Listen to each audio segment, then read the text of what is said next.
When the demure Carol Krazan is introduced to a dashing construction foreman, she seizes the opportunity. They, for all intents and purposes, looked like they were going to go together hand in hand into their golden years. But she looked for people she could take advantage of for her benefit. And her sinister side has no limits. Hey, Alton. My brother would tell me stories. She was cruel and she was tormenting him. I'd have kept my mouth shut. You don't step between a man and his future wife. It was just easier to, ignore the elephant in the room. But the depth of evil Carol will go is far beyond everyone's darkest fears. He thought that she would be a good wife. She was a predator. How do you prove it? How do you disprove her story?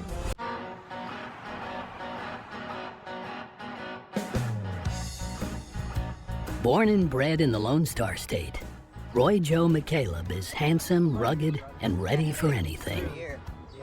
Roy Joe was very personable, and he liked everybody, and everybody liked him. My father was a man's man. Oh, yeah? Yeah. He took care of his family. Urban cowboy. He worked hard. And if there's a party or a gathering with the family, he was usually going to be in the center of it. Hailing from the oil fields just east of Houston, Roy works his way up to become a foreman, overseeing the construction of oil rigs. I was talking to Margaret, and, we've been... He even helps his younger brother, James, land a job at his firm. My husband was having heart trouble. He couldn't do physical labor. And Roy Joe just called him and told him that they had an opening in the storeroom. You give it a thought. I'll give that a thought. Roy tried to help everybody.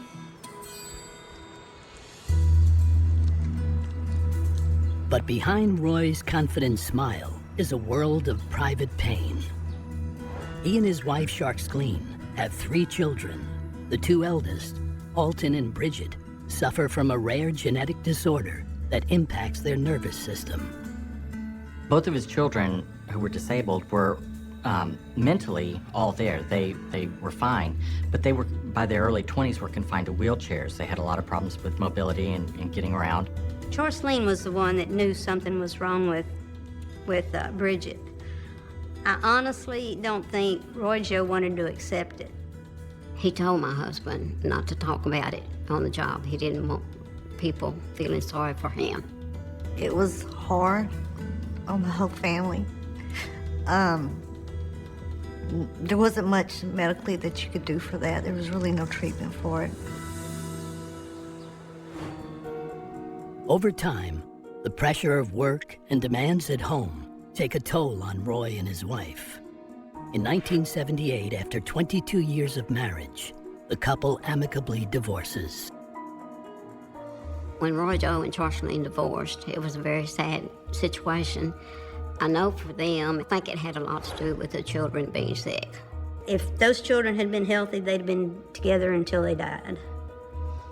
Because they were very close and they had a good marriage, but after that, things just went downhill.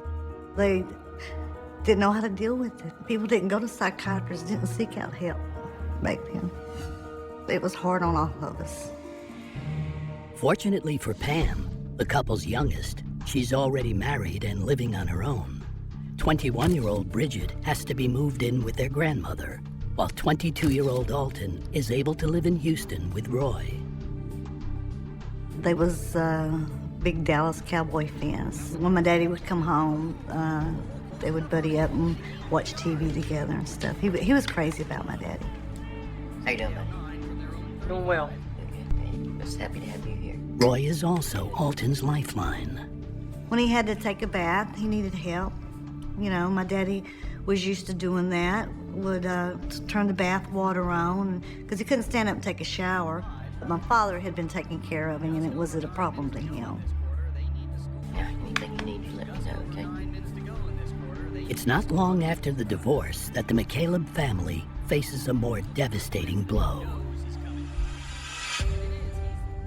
In January 1981, Bridget dies from complications of her condition. When Bridget died, it was very hard on our family. We had never had to deal with anything like that. I can remember when I got the phone call, and I called my daddy and told him that Bridget was gone, and he kept telling me that everything's gonna be all right. My dad kept everything inside. You know, he didn't talk about things like that.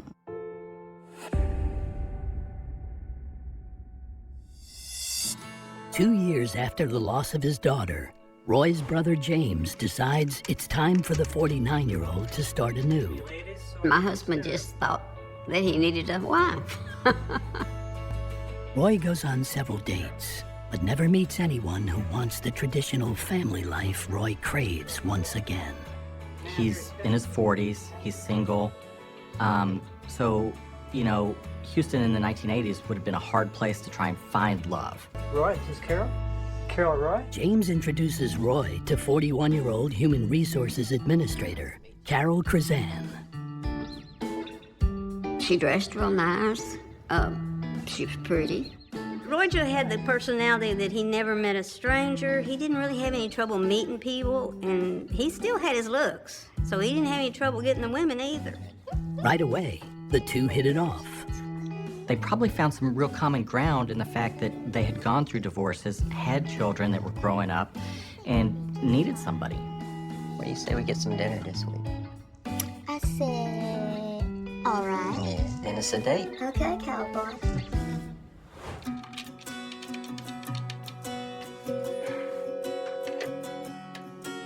Hello? Hey, Dad. What's up? I just want to let you know I've met somebody. He told me that she's a good woman, that she'd been married one time. She divorced and she'd been single for many years. And he felt like she was real stable. After 5 years of it being just him and Alton, Roy believes he's met someone special to care for him. Love you too. Bye. A few weeks later, Carol and her 19-year-old son, John, move in. So how's the police academy doing? It's a little tough with the training, but it's going good. It's gonna be great. It's very impressive, John. When the rest of Roy's family meets Carol, they aren't impressed. The first time I met Carol, she just sat there and didn't participate in the conversation, so I thought she was just real shy. We went over there, but she just never did say anything very much. Carol, where'd you get the blouse? It's beautiful. I love it. Remember where you got it? I really had to force myself to make conversation with her. But Roy's happy, and 2 months later, in January of 1984, he and Carol agreed to marry. I was really surprised when my husband come home one day and said, Carol and Roger are getting married. You know, I was thinking we have two wonderful families. We do. So I started asking him questions about where they was going to get married. He said they're going to get married in Roger's house, and we're going.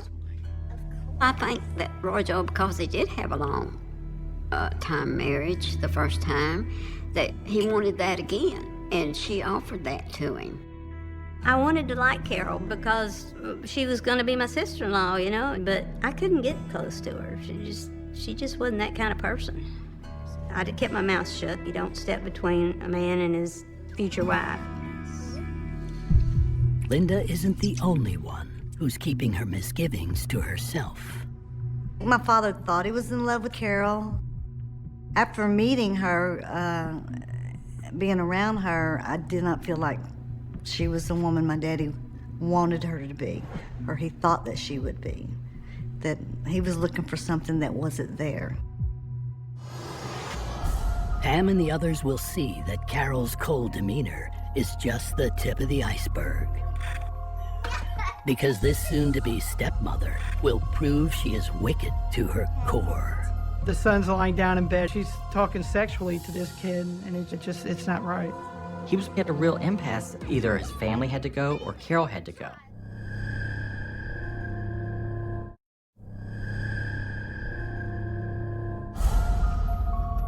In autumn of 1983, divorcee Roy McCaleb meets single mom Carol Krazan, and the two quickly fall head over heels in love. It seemed like they had a sort of whirlwind romance. They met at work. She moved in very quickly, and for all intents and purposes, looked like they were going to go together, hand in hand, into their golden years. But the quiet and unassuming office manager has a dark side. And Roy's disabled son, 25-year-old Alton, is her first target. There were signs from the very beginning that she wasn't connected to Elton, that she looked down on him, that she was hurtful and hateful to Elton's situation. My brother would tell me stories, things that she would say, and she would complain about him, and making him very, very uncomfortable living there with her in the house. Alton, can you move a little bit? I can't see. She seemed like she didn't want to help take care of somebody that was a pain to her. I still can't see. Can't you move? He was just so uncomfortable with Carol because she made him feel unwelcome in his own home. And the longer Carol and her son live there, the more she acts as if Roy has sold her a bill of goods. You're in the way. He is always in the way. I can't take a step here with this thing, Roy! What? Roy, you baby this child! There was no way that she did not know that Alton needed to be taken care of. It was just sort of assumed by me and my husband both that she would help take care of him. She won't help me at all. Alton keeps secret the worst of Carol's slights, confiding only in little sister Pam. No, can't tell Daddy. With their father's wedding fast approaching, Alton and Pam unite to send a message. I'm not telling Daddy. I spoke to my brother. He did not want to go. I did not want to go, and that was our stance in showing our father that we do not approve of this. I just want Mom back. My dad never said anything or questioned us about it.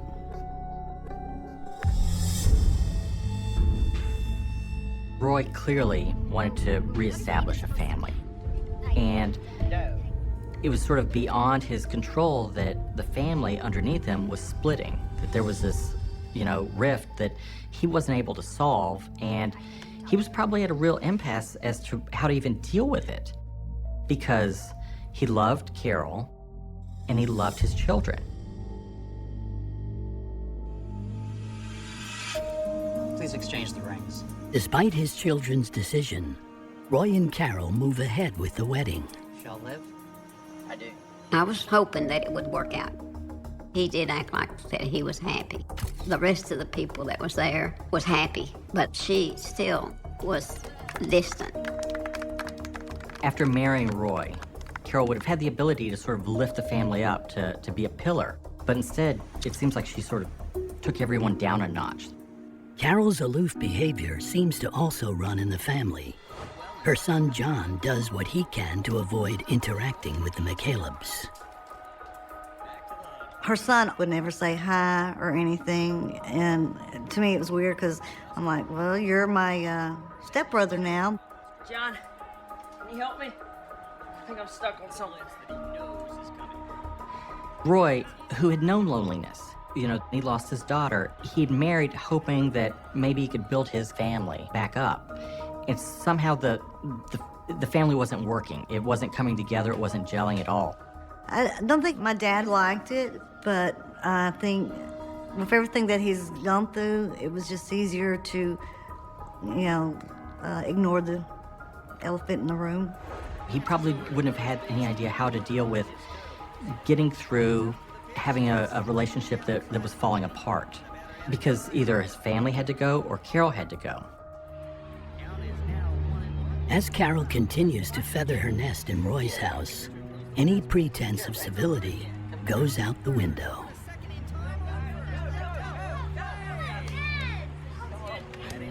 I can remember going over there to see Roy Joe, and we wouldn't even go in the house. We'd stay outside and talk.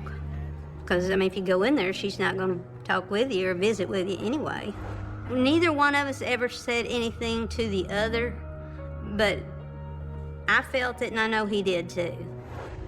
After Roy Joe and Carol got married, the rest of the family got together. but we just didn't see them. They just weren't there. Less than a month after the wedding, family members notice Roy's behavior changing. The honeymoon period with his blushing bride is already over. I felt like Roy Joe got quieter. He was outgoing, but something was missing. It wasn't right, and he knew it. I guess he didn't really know how to get out of it. I've redrawn up my will. In an effort to improve his relationship with Carol, Roy promises her security for the future. He signed his will, leaving her everything. I'm sure from Roy's eyes, marrying somebody who'd been married before and didn't have any real security in her life, he probably felt the need to rescue Carol. While Roy invests himself deeper and deeper in his marriage, he's unaware that the torment Carol levels on Alton is getting worse. Hey, Alton. My brother told me that when my dad would go to bed, sometimes at night, she would come in and read to him out of erotic magazines. And to us, we felt it was her way of being cruel to him because, you know, he's young, in his early 20s. He has sexual desire just like any other male would. You can look at me if you want to.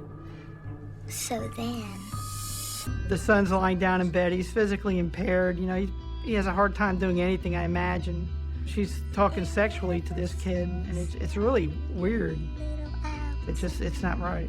To protect himself, he would hide in the bathroom and lock the door at night and sleep in the bathroom because he was afraid of her. Despite the terrible stress, Alton is adamant about keeping it a secret from his father, hoping Roy will remain happy. As a result, other family members have no idea about what's really going on. I didn't hear till much later. It hurt me really bad when I found out about it. I'm sorry that I didn't pursue it any. I just really did not want to cause any problems between Carol and Roy Joe. I did want it to work. It's hard to live on your own, and you're looking for that support from another person. And maybe initially, you know, everything's sunshine and happiness, but she was someone that knew inherently how to take advantage of people. You want some food, honey? One time, when she was going to work, she stopped. And she said, you know where the food is over there in the refrigerator? And there was no way Alton could get to the kitchen and the refrigerator. Very good, Alton. Instead of telling his father what a terror his stepmother is, Alton asks his mother to help him out.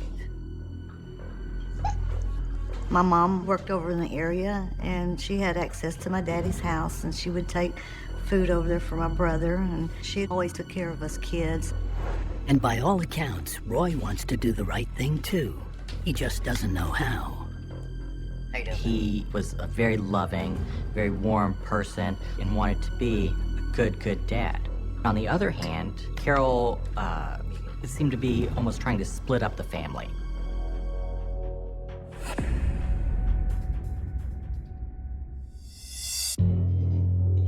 Finally, after 9 months of living with Carol, Alton reaches his breaking point.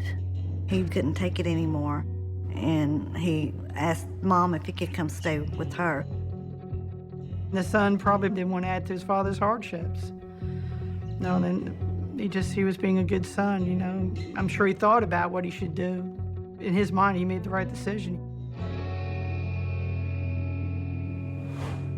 Roy is bewildered to see his son go, but with Alton out of the house, Carol seems much happier. Equally as important to Roy, the situation between he and his children shows signs of improvement. Alton would call me, and I would go pick him up, and we'd go over there and we'd visit my dad. My brother and my dad would sit in the living room, maybe we'd be watching a football game, and Carol would just kind of be coming in and out.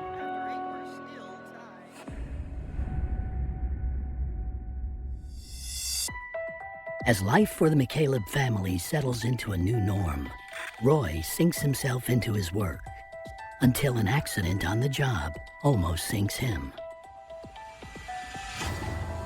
He was on a barge, and a crane swung around and hit him and knocked him in the bayou. and he hurt his back. The injury is extensive enough that the 51-year-old Roy needs surgery. Carol joins him at the hospital, but her bedside manner leaves Roy's family unimpressed. I was at the hospital with other family members, and as usual, she's cold, very flat, no emotions or anything. How's Daddy? He's gonna be okay? We went to see him, and she was there. She didn't act very concerned then about him. But by then, I think I had adjusted to the type of person she was, so I didn't expect very much out of her.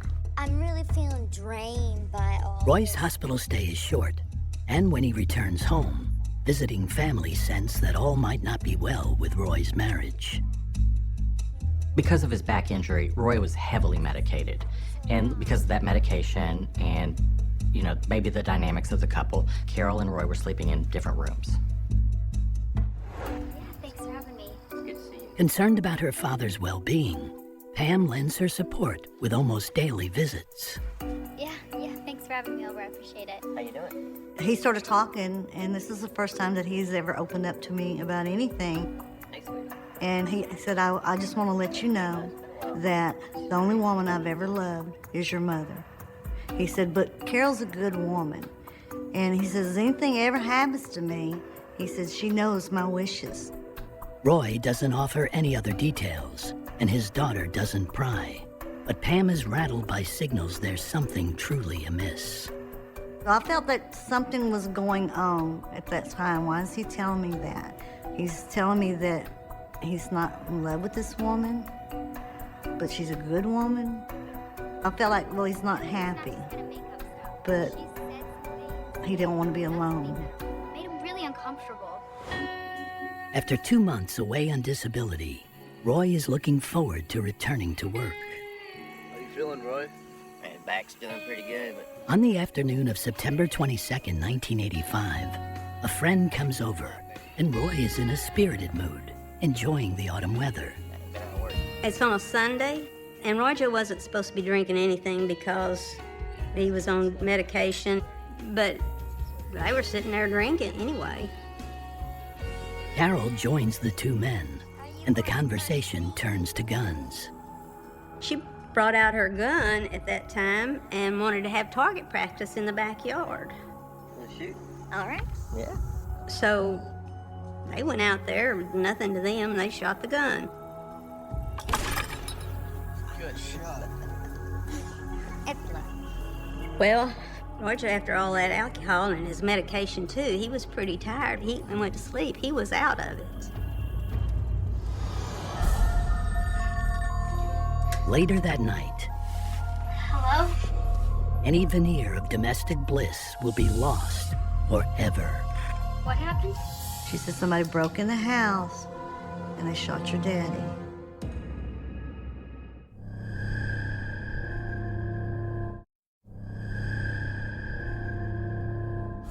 Having enjoyed a long day drinking and firing guns with his wife Carol and a friend, Roy McCaleb turns in for the night around 9 p.m.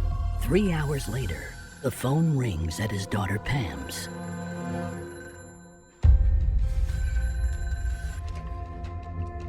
Hello? It was after midnight. It was my aunt, Morgan Ann, Wait, slow down.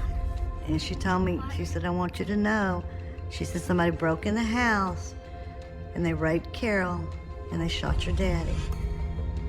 51-year-old Roy McCaleb is dead from a gunshot wound to the head. I started crying and screaming, and so trying to get everything together. We got over to Roy Joe's house, and the police was there and had the yellow tape up and everything. And they won't let us in. Front door. As officers comb the house, the family learns what Carol has been telling police. A terrifying story that begins 10 days earlier.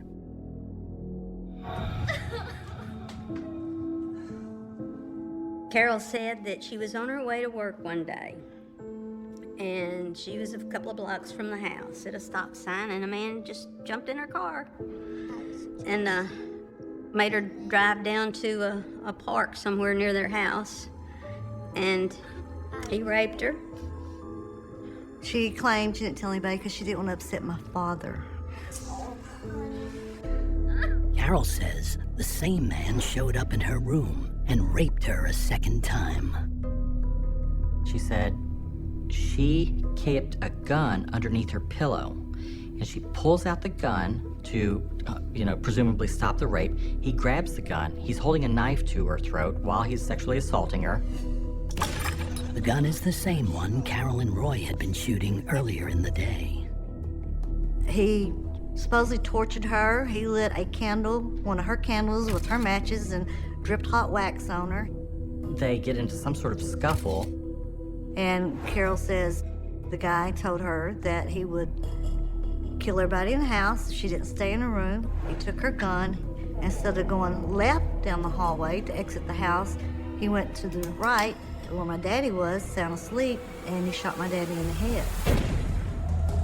And she said that when she heard a gunshot, she jumped up and ran in the hallway, and they bumped into each other. He dropped the gun, and then she fires 3 shots after him.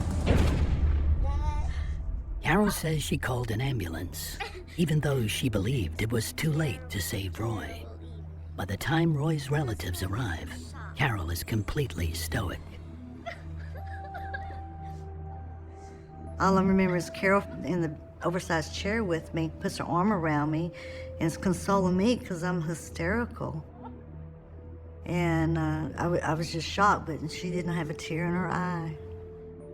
I just could not believe that a man raped her in the park.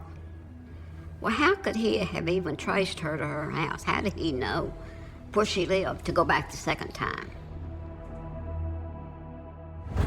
Later that night, investigators ask Carol if they can gather evidence for a rape kit. She tells them she's already had a bath. Carol's son John, a police cadet, was home during the attack and tells his side of the story to investigators. Well, I didn't say stupid. His room was directly across my daddy, very small house. And he claimed that the first shot he heard, he didn't pay much attention to it because he thought it was an air conditioner vent falling and hitting the wooden floor. There's nothing else to tell But he couldn't ignore the 3 shots that followed. He said that when he heard he come running out of his room. Pick it up and deal with it. Roy's family has trouble piecing together the whole scenario. Everybody started talking and everybody started realizing there's a lot of this that's not making sense. And that's when we started getting suspicious. Emotions run high when they tell Roy's son, Alton, what happened. I have never in my life heard anybody scream like that. And he knew. He looked at my Aunt Linda, and she'll tell you, and he said, she murdered my daddy. He knew. You know, because he'd been around her more than anybody. Killed my daddy. I couldn't stand it. His daddy was his world.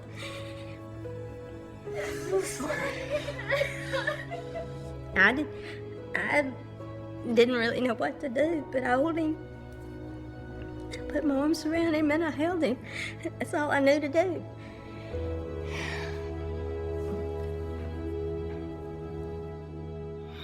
I was in a situation here. When Carol is asked if she'll submit to a polygraph test, she refuses. But it hurts to keep going. She refused to take one for us.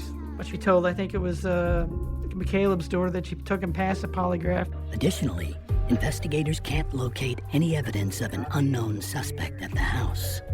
When they question the neighbors, they also come up empty-handed. Gunshots are going to bring a lot of attention, and a suspect running is going to do a lot of crashing through woods, crashing through fences. And even, it was late at night, I think someone's going to hear or see something, but nothing was noticed or heard. As dubious as Carol's story seems, the evidence against her is circumstantial.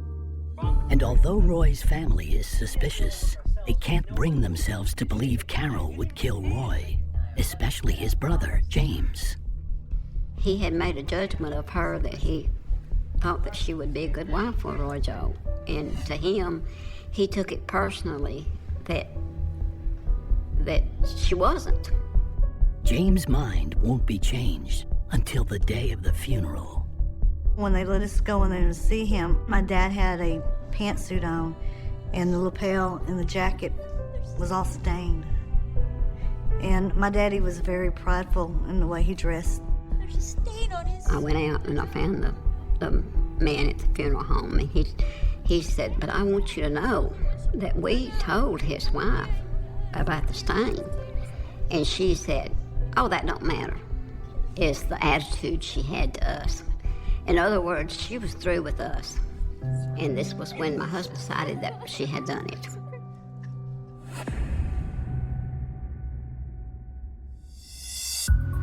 One month into the investigation, Houston detectives are no closer to identifying the man Carol claims raped her and murdered Roy. They had a computer program to look if there were any sexual assaults in that part of town that matched the parameters of this alleged sexual assault. They couldn't find anything that was even close. As police further scrutinized the evidence, they looked to a clothes hanger Carol said she had been tortured with while she was being raped. The examiner in the lab that looked at the sharp end of that hanger, wire hanger, there's no skin on it. And you know, you're gonna need to have blood or tissue on a hanger that's used for scraping. Police also examined the nightgown Carol was wearing. They find blood on it, but not her blood or an assailant's blood. It's blood spatter, and it's Roy McCaleb's blood. Then, investigators find that Carol secretly took out a policy on Roy's life. She had taken out a pretty substantial amount of life insurance on Roy without his knowledge. But I was told it was for $240,000. Police believe the policy might be a motive for murder, but once again, the evidence is circumstantial. Digging into Carol's past, investigators uncover more startling information. Roy wasn't her second husband as he believed. He was her sixth. They also tell me Carol was still married when she married my daddy. In February of 1986, Carol is charged with felony bigamy. Well, sometimes when you're looking at a suspect and you really believe that they committed the murder, and you put them in jail on a charge, it might open up an avenue to help you clear your murder up to be able to prove it. But as with most bigamy cases, it was dismissed. It's another big blow for Roy's family. I checked in every couple of months, and I would hear the same story, is that we know that she did it, it's all circumstance evidence, and we just gotta wait till we get something positive. Pam just couldn't accept it, and she could have probably accepted his death if he'd died in a car wreck or something like that. But when somebody kills your loved one, you want justice. Months without answers turn to years, and the more time passes, the more Roy's loved ones fear justice will never be served. It was very hard. It was driving Pam literally off her wagon.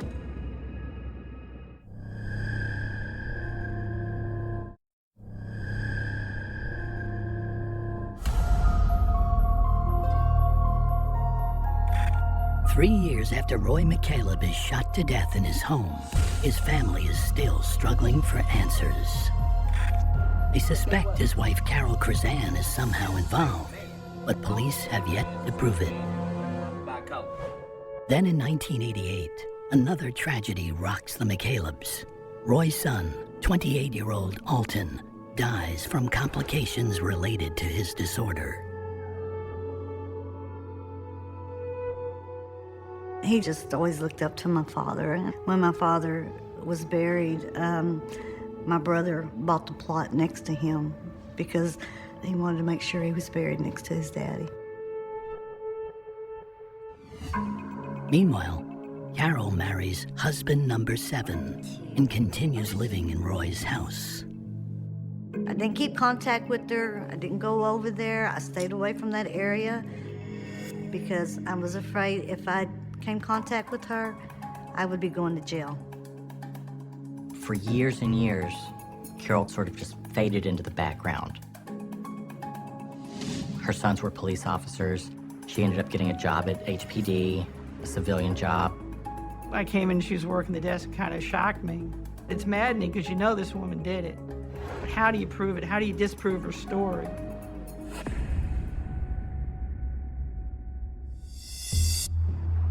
Every year, Pam checks in with law enforcement to advocate on her father's behalf.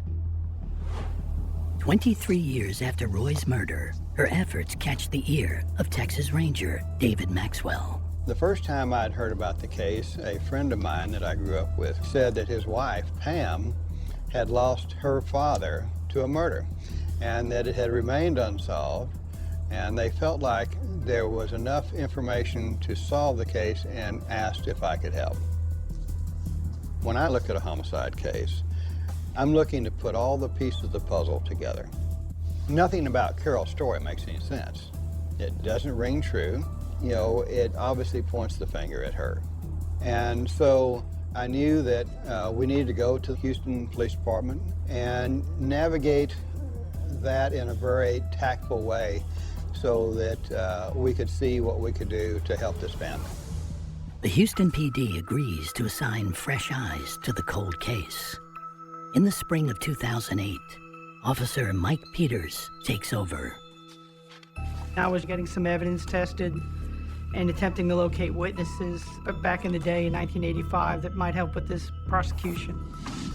Mike's work goes straight to the district attorney's office, and when they finish their review, they decide to move forward and prosecute Carol Curzan. The story didn't change, but different people are looking at it, and that's the difference. We were elated that finally something's going to be done. On July 8th, 2008, Mike Peters is sent to arrest Carol. We went there, we found her, and basically she went into a fetal position and cried for an hour. Asked her if she wanted to talk to us, and she said no. She had to face an unpleasant truth. She'd been dodging this thing for 25 years, and all of a sudden, you know, she thought that this thing was gone, and it wasn't. And, you know, she thought she got away with it. Authorities hold Carol in the Harris County Jail on a $50,000 bond.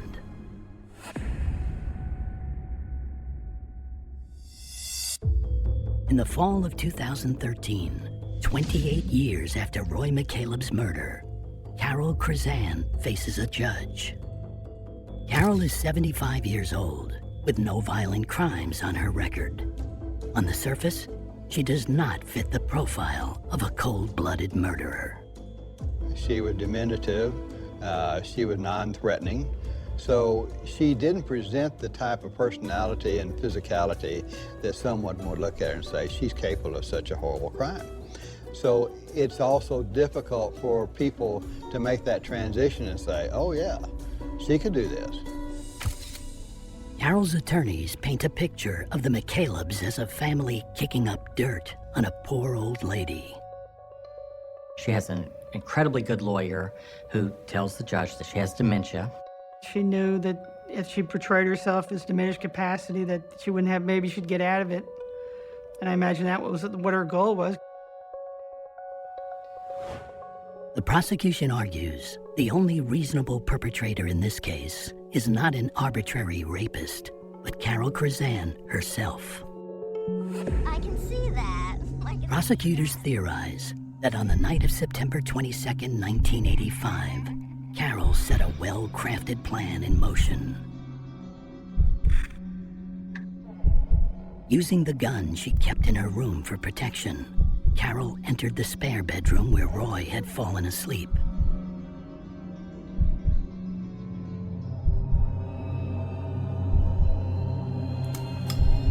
And shoots him in the head. She put a lot of thought into it because when you do shoot off a gun, the residue from the primer is what gets on your hand. And that's what she thought of, and that's part of her plan. The whole deal with this individual broke into her house and stole her gun and then kills her husband. Nothing about that makes any sense. If he was going to kill somebody, why wouldn't he kill her? She's the only one who can identify him. When she was telling the police that she'd been sexually assaulted, they said, well, don't shower or bathe because you'll ruin the evidence. She goes home immediately and showers and bathes. A murder carried out by an evil and heartless woman. But before her case gets to the jury, she's offered a plea deal. Carol received a 6-month sentence in jail. And you look at that and you think, that's horrible. That's a miscarriage of justice. This woman has admitted murdering her husband. But it was the only thing at the time that the district attorney felt like they could get the defense to agree to. When the judge said 6 months, and then her lawyer said, can we wait till after Christmas? I thought, how many Christmases have we not had a reunion, a Christmas party for the family? Because Roy Joe wasn't there. She's had all these years to have her parties and Christmases. The family got something, which in a case like this is amazing. I think the DA's office did all they could. I'd rather have seen her go to a firing squad. We're not vindictive. Normally I'm not, but I guess in this case I was. One of these days she's going to answer to God for what she did. After pushing for closure for so many years, Roy's daughter Pam is relieved above all else when she gets it. Anybody that's had a wrongdoing, then they believe, call, bug them. Somebody will listen to you. And you have to follow through, or it just becomes a file with dust on it. He's nobody, but he is somebody. He's somebody's daddy, grandfather, brother. Roy was looking for love, and unfortunately he picked someone that was incapable of giving it to him. It was only looking to him as someone to continue her quest for financial gain, or it's not right. Carol has no feelings, no emotions, no empathy for anybody. And she has before anyone knew his name as a footnote in the long, dark legend of Spahn Ranch. Donald Shorty Shea was simply part of the landscape. He belonged to that dry, sun-bleached world, the way the old fence posts did, the way the dust clung to boots, the way the horses lowered their heads into the heat and breathed out the sweet, sour smell of hay. In the late summer of 1969, California looked from a distance as if it were still performing its usual trick of pretending nothing terrible could truly settle there. The sky was too broad, the hills were too open. Even the light seemed innocent. It rolled over the Santa Susana Mountains in sheets of gold and white, flattening shadows by noon, stretching them long and theatrical by dusk. And if you stood on the right rise above Spahn Ranch, you could almost believe you were looking at the remains of an older, simpler West. Weathered movie sets leaned into the wind. Corrals sagged, trails cut through the brush and scrub oak like half-forgotten routes into another century. It was the sort of place that held onto ghosts easily. It was also the sort of place where a man could disappear. By the time Donald Shea understood that the atmosphere around him had changed from strange to lethal, the change had likely been underway for weeks. Suspicion had already begun to thicken in the air, invisible but everywhere. Like dust caught in sunlight, men and women moved about the ranch with smiles that did not reach their eyes. Conversations lowered when certain names were mentioned. Loyalty was weighed in glances, in hesitation, in whether someone asked one question too many or failed to nod quickly enough at the right story. The violence most people remember from that season would seize newspaper headlines and horrify the nation, from gated homes in Los Angeles to living rooms thousands of miles away. But out at the ranch, beneath the headlines and behind the mythology, another kind of terror was hardening into routine. It was smaller at first, more intimate, almost domestic in its rhythm. It lived in rumor, in control, in the growing certainty that anyone judged weak, disobedient, or expendable could be marked. Donald Shea was not a celebrity. He was not rich. He was not one of that famous names that would become shorthand for a national nightmare. He was a ranch hand, a worker, a man with his own ambitions and his own rough edges, trying to hold onto a place in an environment that had been quietly overtaken by people who believed they were building a new world. What they were actually building was a closed circle powered by fear. And men like Shea, men who stood near the edges of that circle, were always in danger. He was called Shorty. Though the nickname never fully captured him, it made him sound comic. Almost incidental, and there was something cruel in the way time often compresses victims into these little labels. As if a nickname could contain a whole life, but he had been more than the name that later histories would pull from the dust. He had a physical presence people remembered. He had his own way of moving through a room. His own plans, his own frustrations. He had worked among horses and weather and old wood long enough to understand that danger usually announced itself in practical ways. A horse pinned its ears back. A man's hand lingered too long near his belt. Trouble had signs. The trouble gathering at Spawn Ranch, though, was harder to read because it wore the loose clothes and drifting language of the counterculture. It sounded, at moments, almost absurd. It spoke of freedom while tightening its grip. It spoke of love while feeding on humiliation. It claimed enlightenment while preparing itself for blood. That contradiction sat at the heart of the place in those final days before Donald Shea vanished. And for anyone looking back, that is where the story must begin. Not with the blow or the blade or the burial, but with the mood. The weather, the road leading in. The tired wooden ranch where fantasy and menace had started to merge. Spawn Ranch was never meant to become an altar to paranoia. It had once been a working ranch and, later, a relic of film history, a place where old Western productions had staged shootouts beneath false front buildings and where tourists or horse renters could still feel the afterglow of cowboy myth. But by 1969, it had become something more unstable.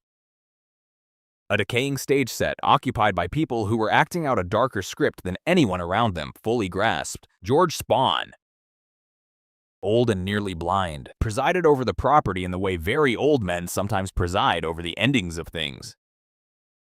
More by habit than by force, around him drifted young people who cooked, worked, flirted, sang, obeyed, and watched one another. At the center of their orbit stood a man whose charisma did not come from refinement or genuine wisdom, but from something far more dangerous. His ability to detect hunger in other people and then feed it with poison. By the summer of 1969, that poison had already done its work. It had remade ordinary insecurity into doctrine. It had turned dependence into devotion. It had turned wounded egos into instruments. A follower no longer needed to be ordered in plain language to commit a brutal act. Often all that was needed was a gesture, an implication, a suggestion of betrayal somewhere in the room. That was the moral weather surrounding Donald Shea. He was living inside a system where reality had become negotiable and accusation could become a death sentence. He had reason to feel uneasy. He knew the ranch. He knew its routines. He also knew it no longer belonged, in spirit, to the people who had once worked it in the ordinary sense of labor. Something else had taken root there. The new arrivals had not merely occupied the place, they had changed its temperature. Their songs at night, their endless talk, their drifting movements across the property, their sudden collective stillness when the wrong person appeared. All of it suggested a power that was informal on the surface and absolute underneath. To someone like Shea, who existed near them but not wholly among them, that shift would have been impossible to ignore. He was not folded into their deepest confidences. He was close enough to see that the mood was changing, but not protected enough to survive being misread, and misread he would be. Or rather, deliberately cast into the role of the disloyal man, the outsider within reach. The one whose presence could be reinterpreted as a threat. In violent groups, the logic of punishment is often built long before the punishment itself arrives. First comes grievance. Then comes storytelling. Then comes the quiet agreement that a person is not truly a person anymore, but a problem, a risk, an example waiting to be made. Donald Shea became that kind of figure in the minds of those around him. Not because he was powerful, but because he was vulnerable. Not because he had done something monstrous, but because paranoia needs bodies to feed on. The roads around the ranch that summer did not look like roads leading toward history. They looked like ordinary California back roads. Pale with dust, bordered by brush that rasped in the dry wind. Cars came and went. Riders moved across the land. Days began hot and ended in a wash of pink and orange light over the hills. Coyotes called after dark. The air smelled of dirt, manure, old boards, gasoline, sweat, and chaparral. There is something especially terrible about violence that germinates in such ordinary sensory worlds, because memory afterward cannot separate the horror from the harmless details. Every smell remains. Every sound remains. The creak of leather, the stamp of a hoof, the murmur of late conversation from a porch or bunkhouse, all of it survives. And all of it becomes stained by what followed. For Donald Shea, the ranch was not a symbol yet. It was a place where he worked, moved, spoke, and measured the people around him. It was still the ground beneath his boots. But the audience of history, looking back, sees more. It sees a trap closing in increments. It sees one man's danger becoming inevitable while the wider world is still fixated on glamour, on headlines, on the polished surfaces of public horror. Shea's story does not begin with spectacle. It begins with the dreadful intimacy of being judged inside a sealed environment by people who have already crossed moral lines and no longer experience themselves as bound by ordinary law. That is what makes his murder so chilling. It was not random chaos. It was internal discipline disguised as righteous necessity. It was violence extending itself the way a fire extends through dry grass, finding the next patch to consume.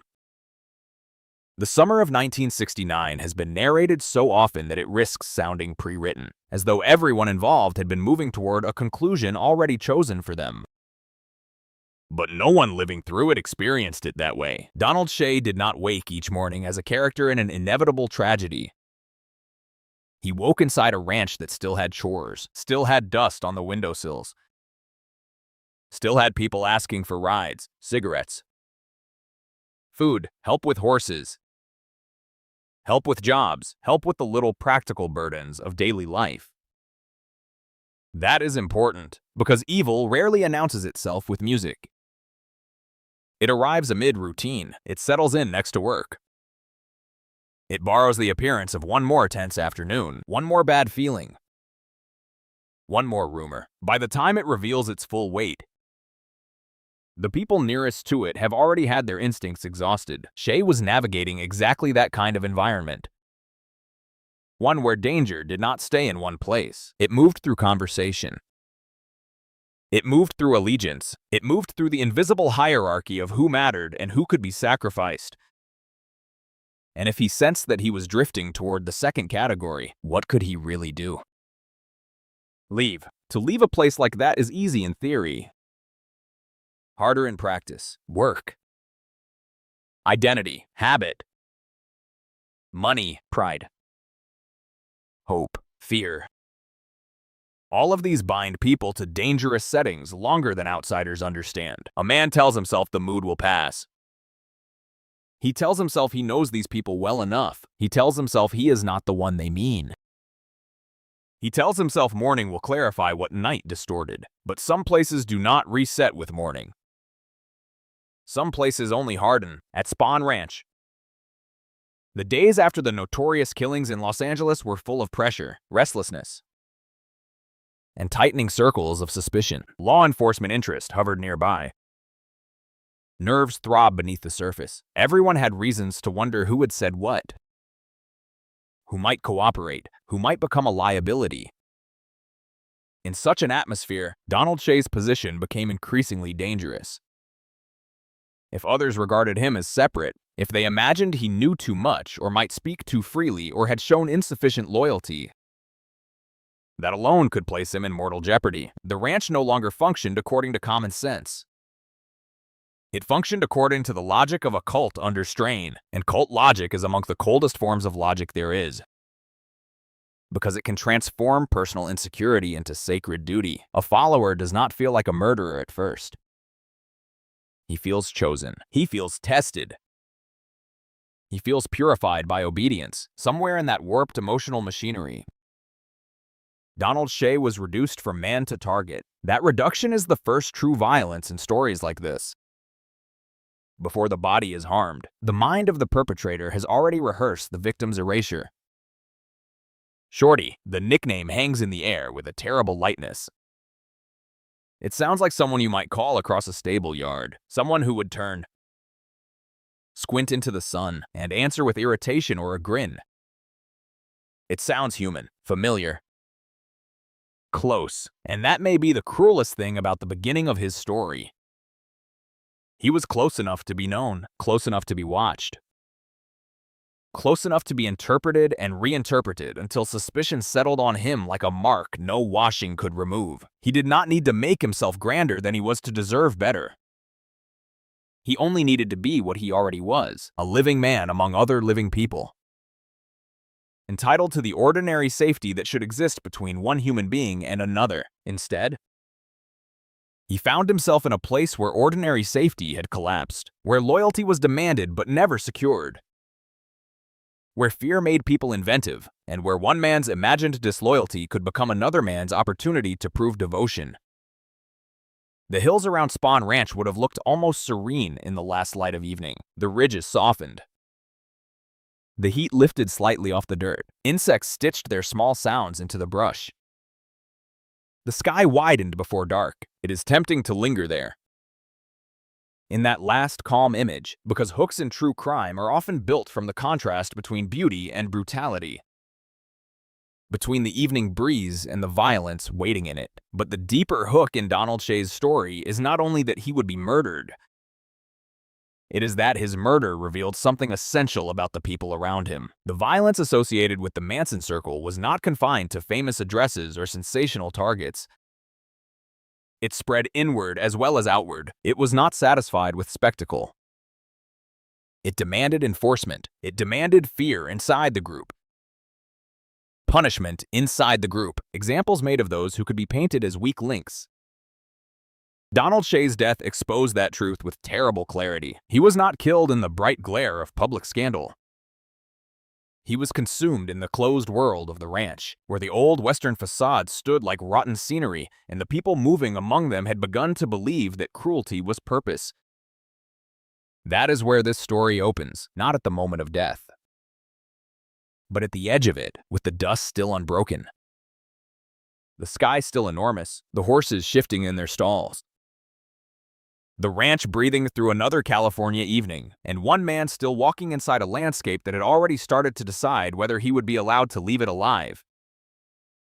By the time the summer of 1969 began folding into its final, feverish weeks, Spawn Ranch no longer felt like a refuge for drifters, horse handlers, and restless young runaways trying to disappear into the California hills. It felt occupied. Not in the obvious sense, not with uniforms or fences or declarations nailed to a gate, but in the subtler way places become unrecognizable when the center of gravity shifts from labor to control, from routine to ritual, from ordinary human tension to the kind of pressure that seems to vibrate under the skin. The ranch still looked the same from a distance. It still sat in the rough, dry country near Chatsworth, with its weathered buildings, its old movie set facades, its corrals and horses and dirt tracks winding through scrub and rock. The Santa Susana Hills still caught the sun in the same harsh California way, bleaching the earth by afternoon and turning everything copper and bruised by dusk. Wind still moved dust in low spirals along the ground. The boards still creaked under boots. Horses still stamped in the heat and tossed flies from their flanks with little angry flicks of skin. But what a place looks like and what a place feels like are different things, and by then the feeling of Spawn Ranch had changed completely.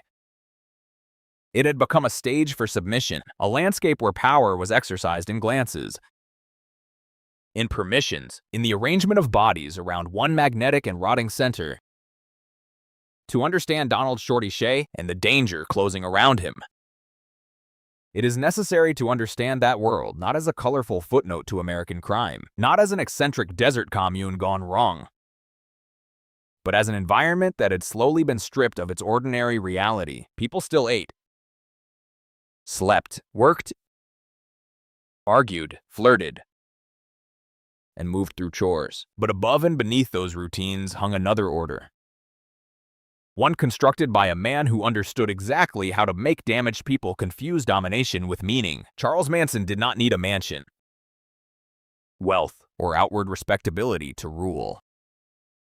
He needed only the right landscape, the right collection of broken longings, and a steady supply of young people eager to believe that surrendering themselves to him would finally deliver them from the pain of being directionless. He offered identity where they had none, certainty where they had confusion, and belonging where they had carried old wounds like unhealed fractures under the skin. In exchange, he took their judgment, their moral reflexes, their sense of proportion, and eventually their willingness to treat cruelty as duty. That was the atmosphere in which Donald Shea lived and worked. He did not belong to the innermost circle, and that mattered. Men on the edges of closed systems are often visible in the most dangerous way. They're seen enough to be evaluated, but not protected enough to survive suspicion. Shea had his own history before Spawn Ranch became infamous. He was not born into the mythology that later swallowed his name. He had been a real person moving through the hard, unglamorous currents of American life. A man who had worked, traveled, struggled, and carried the rough hopes of someone who believed there might still be a better turn ahead if he kept going long enough. Accounts of his life tend to surface only briefly in the shadow of what was done to him. But even those fragments suggest a man who had known disappointment and kept trying. He had pursued work in and around ranch life. And there was something fitting in that, because ranches, especially those living in the borderland between practicality and myth, often attract a particular kind of person. Men who arrive there are not always chasing money. Often they're chasing reinvention, or at least a version of themselves that seems tougher, freer, less cornered by modern life. Spawn Ranch offered that illusion in abundance. It still carried the fading smell of old Western fantasies, as though the very boards and stables retained memories of movie gunfights and heroic silhouettes once staged beneath the same hard sun. For a man like Shea, it may have felt like a place where identity could still be assembled from labor, stamina, and usefulness, where a person could stand among horses and dust and weather and feel anchored by work. He was known as Shorty, a nickname that history has preserved so thoroughly it risks flattening him into a side character. But nicknames often conceal as much as they reveal. They reduce a person to a handle, something convenient, something tossed across a yard or through a bunkhouse. And yet behind that shorthand is always a full human being, layered with embarrassment, pride, appetite, habits, plans, moments of tenderness, moments of foolishness, all the private clutter that makes a life. By 1969, he was part of the ecosystem of Spawn Ranch. A worker there, a familiar figure moving among the horses, buildings, and inhabitants. And that ecosystem had begun to mutate. George Spawn, the elderly owner, was nearly blind by then. More a symbolic presence than a governing force, the ranch's practical authority had thinned. Into that lucent space entered Manson and his followers, not all at once as an invading army, but as a creeping occupation disguised as communal drift. They helped. They lingered. They embedded themselves. The women cared for Spawn, cooked, cleaned, flattered, soothed. The group made itself useful in visible ways and indispensable in quiet ones. This is one of the most dangerous things controlling groups do. They blur the line between service and takeover. By the time outsiders realize control has changed hands, the transformation is already complete. Spawn Ranch became a territorial center for the family not because it was elegant or hidden in some unreachable wilderness, but because it was porous in exactly the right ways. It was remote enough to feel separate from normal life, yet connected enough to roads, cities, and people moving in and out. It was shabby enough to go under-examined, theatrical enough to flatter fantasy. and permissive enough to allow a growing community of unstable devotion to root itself deeply. The place had its own sensory authority. Days there were dry and glaring, dust settled into hair, clothing, blankets, and skin. Animals needed tending. Water mattered. Shade mattered. Tempers could shorten in the heat. At night, the darkness thickened around the structures.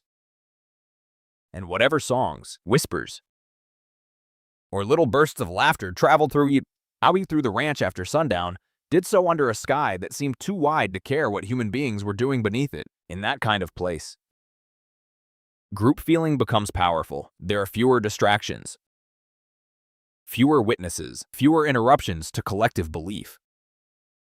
Ideas are repeated until they harden. Stories are told and retold until they replace observation. The same faces are seen every day, and soon the difference between social life and surveillance begins to disappear. That was the context Donald Shea was walking through. He was not dealing merely with strange young people camped at a ranch. He was living inside a social structure that had begun to erase the distinction between loyalty and submission. Manson's power over his followers did not come from intellect in the conventional sense. It came from instinct, from his ability to read weakness and uncertainty, the way some men read weather. He knew how to make people feel chosen. He knew how to humiliate them without fully breaking the spell. He knew how to alternate softness and menace so that love and fear became fused in the mind under that pressure. His followers learned to interpret his moods as meaning, his grudges as truth, and his fantasies as destiny. This mattered for everyone around him, including those not fully absorbed into the family, because once a group begins to live under cult logic, everyone nearby becomes vulnerable to its distortions. Ordinary disagreement starts to look like betrayal. Distance starts to look like accusation. Personal discomfort becomes evidence. A glance, a complaint, a private doubt. Any of these can be dragged into the machinery and recast as threat. Donald Shea had characteristics that could make him vulnerable in such an atmosphere. He was not fully of them. Not fully outside them. He was present, familiar, and therefore available for interpretation. In ordinary life, being known around a workplace can provide a measure of safety. In a controlled group, familiarity can instead provide material. People notice who speaks freely, who seems uneasy, who drifts in and out of the group's rhythms. They notice who does not laugh in the right places, who appears to have loyalties elsewhere, who looks as though he still has one foot in the normal world. It does not take much for those observations to curdle into judgment, and by the late summer of 1969, judgment at Spawn Ranch was no longer a harmless thing. The broader context outside the ranch made the internal atmosphere even more combustible. America in 1969 was already fraying, the decade's language of peace, transcendence, and social revolution had begun to rot at the edges. Cities pulsed with unrest. The war in Vietnam dragged blood and grief across television screens and into family arguments. The promises of the counterculture, freedom, expansion, consciousness, community, had become tangled with exploitation, addiction, ego, and opportunism. California especially seemed to contain every contradiction at once.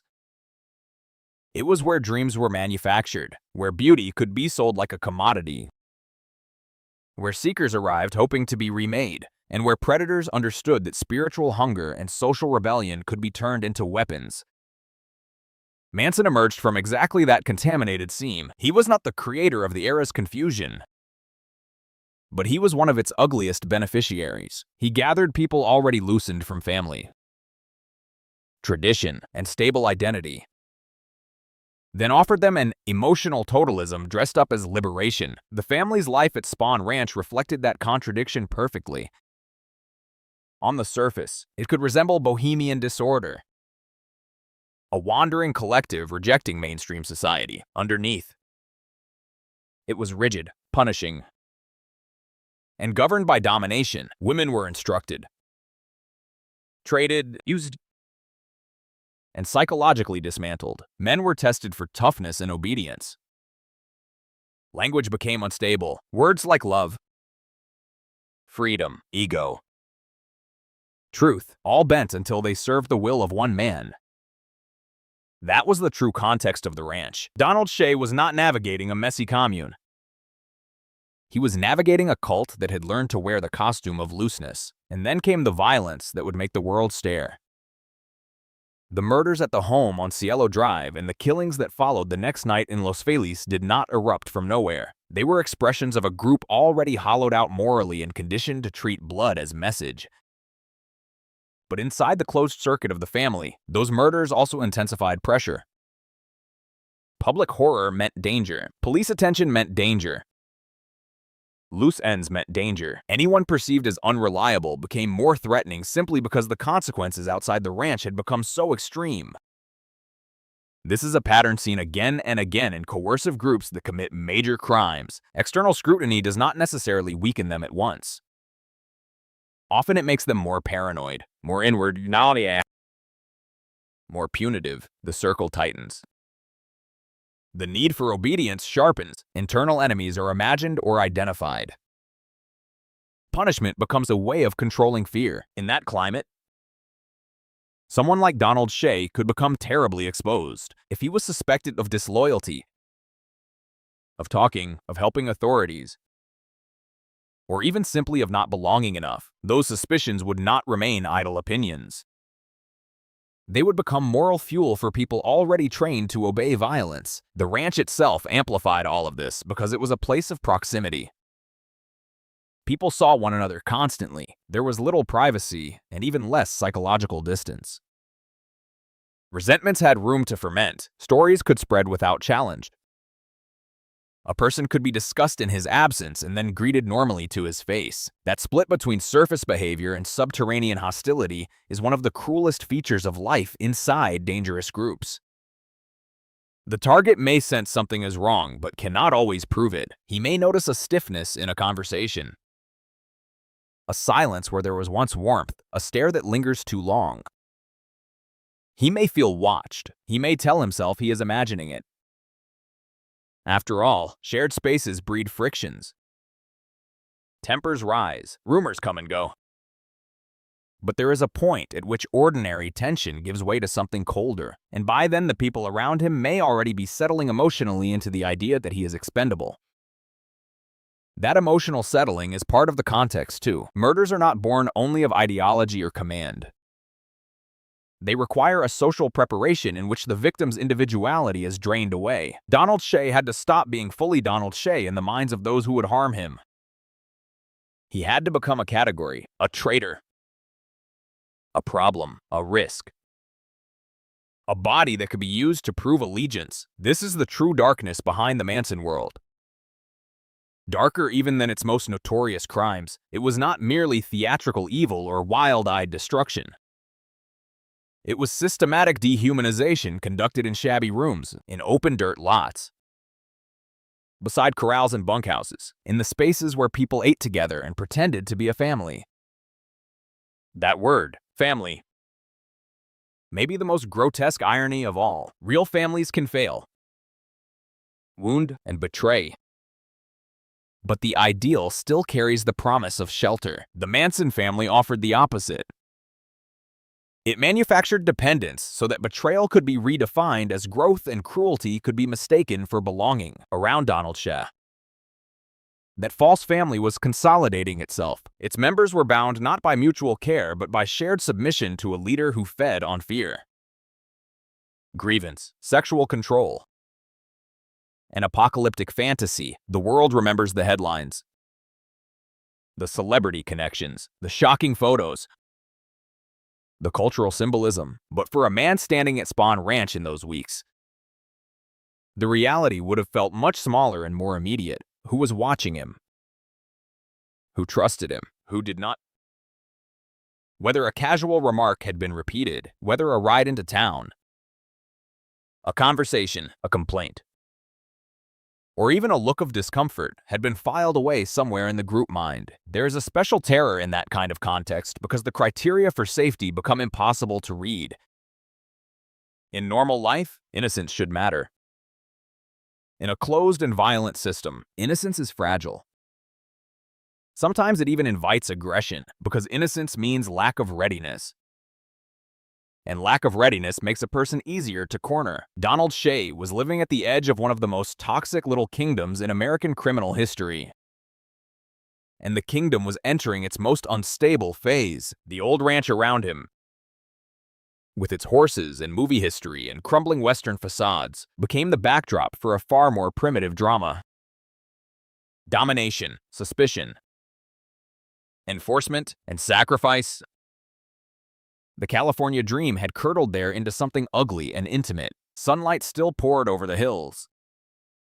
Evenings still softened the edges of the land. Dust still rose beneath hooves and tires. But beneath all of that, beneath the ordinary surface of ranch life, the emotional reality had changed into something predatory. That is the context in which Donald Shorty Shea must be seen.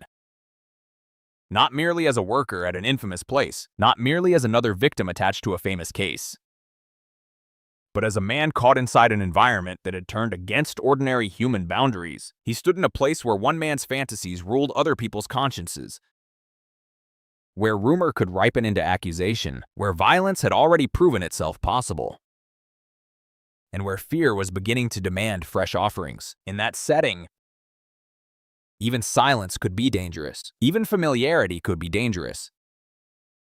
Even being useful could fail to protect you. And that is what makes the world around Shea in 1969 so unnerving to enter. It was not chaos in the simple sense. It was order gone rotten.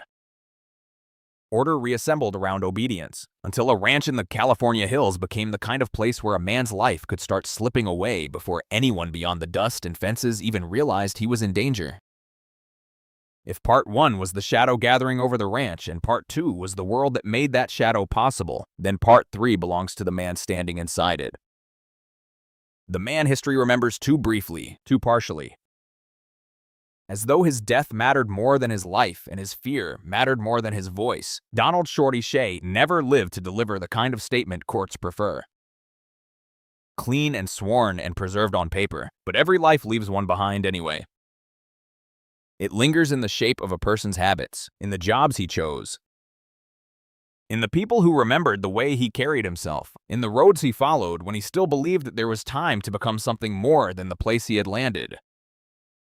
A victim's statement is not always a document. Sometimes it is the sum of all the ordinary evidence that a man existed fully before others decided to reduce him to a rumor, a problem, a body, a silence, and in Donald Shea's case, that unspoken statement begins with the fact that he was not born as a footnote to another man's infamy. He had come into the world with his own build, his own hunger, his own rough hopes.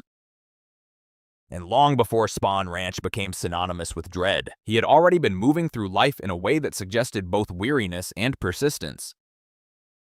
The kind of persistence found in men who have taken hard turns, lost ground, and still cannot quite let go of the idea that one more place, one more job, one more season might finally set things right. There are victims whose lives seem preserved in photographs, school records, letters, polished memories from friends who knew them before tragedy claimed them. Donald Shea comes down through history in rougher fragments.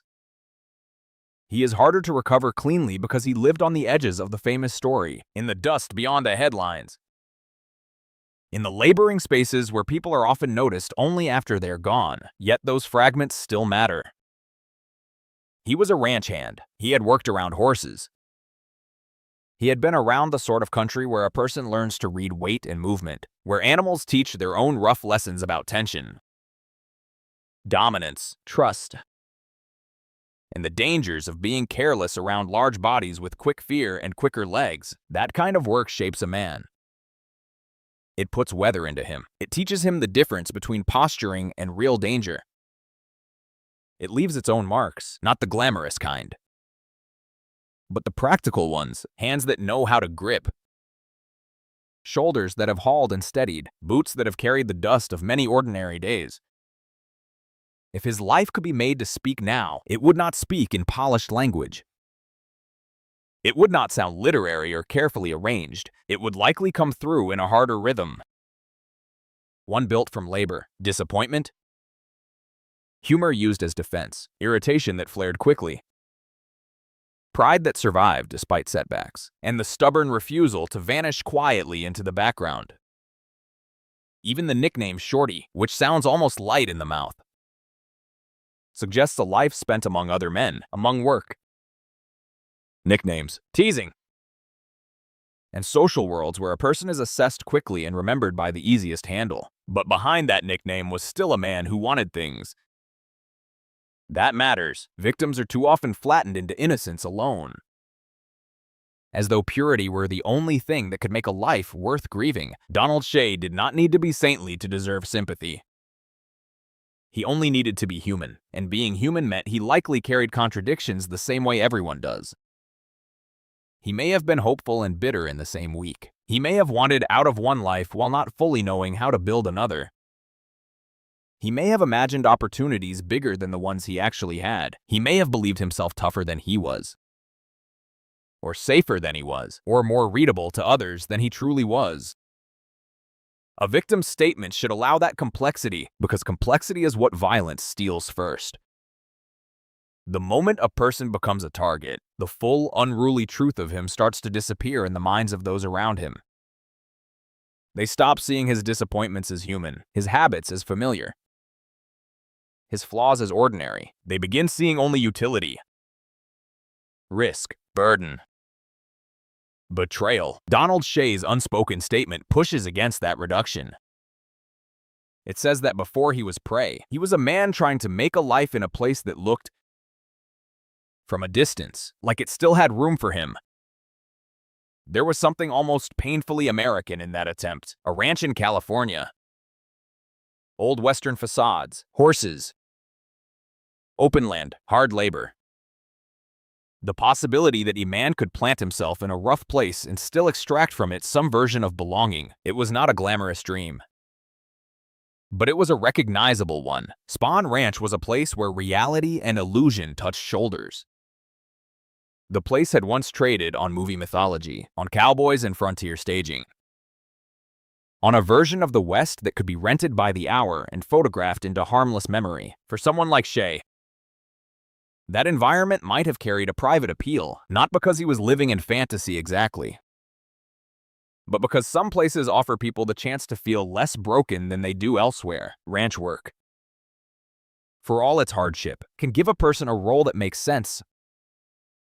Feed the horses, repair what can be repaired, move through the day according to the needs of living animals and the stubborn material facts of dirt, sun, wood, rope, and weather. In such a life, a man can feel useful, and usefulness, for many people drifting through disappointment, becomes a substitute for peace.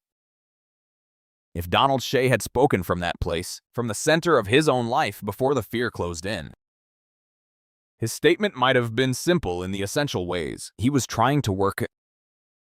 He was trying to stay afloat. He was trying to occupy whatever space the world had left for him. He was not trying to become a symbol in someone else's theater of violence. The tragedy is that he ended up living beside people for whom every ordinary human motive had become suspicious. In the Manson world, especially by the summer of 1969, sincerity had no guaranteed value. Usefulness could be exploited. Familiarity could be weaponized. Anything a person said or failed to say could be fed into the hunger for control. Donald Shea's presence at the ranch placed him close enough to that poison center to be endangered by it, yet not close enough to receive the false protection that full devotion sometimes gave the inner circle. That in-between position may be the key to understanding the emotional content of his unwritten statement. Men on the edge of a cult's territory often feel unease before they feel real fear. They notice moods shifting. They notice conversations halting. They notice that smiles become mechanical. They sense that they are being measured against standards no one has explained to them. And because the standards are unstable, because they change according to the leader's paranoia and the followers' desire to prove themselves, there is no solid way to defend oneself. That kind of danger is especially cruel because it isolates without clearly announcing itself. A man can feel that something is wrong and still not know whether he is imagining it. He can tell himself the tension is temporary, that people are only on edge, that tomorrow will feel more normal.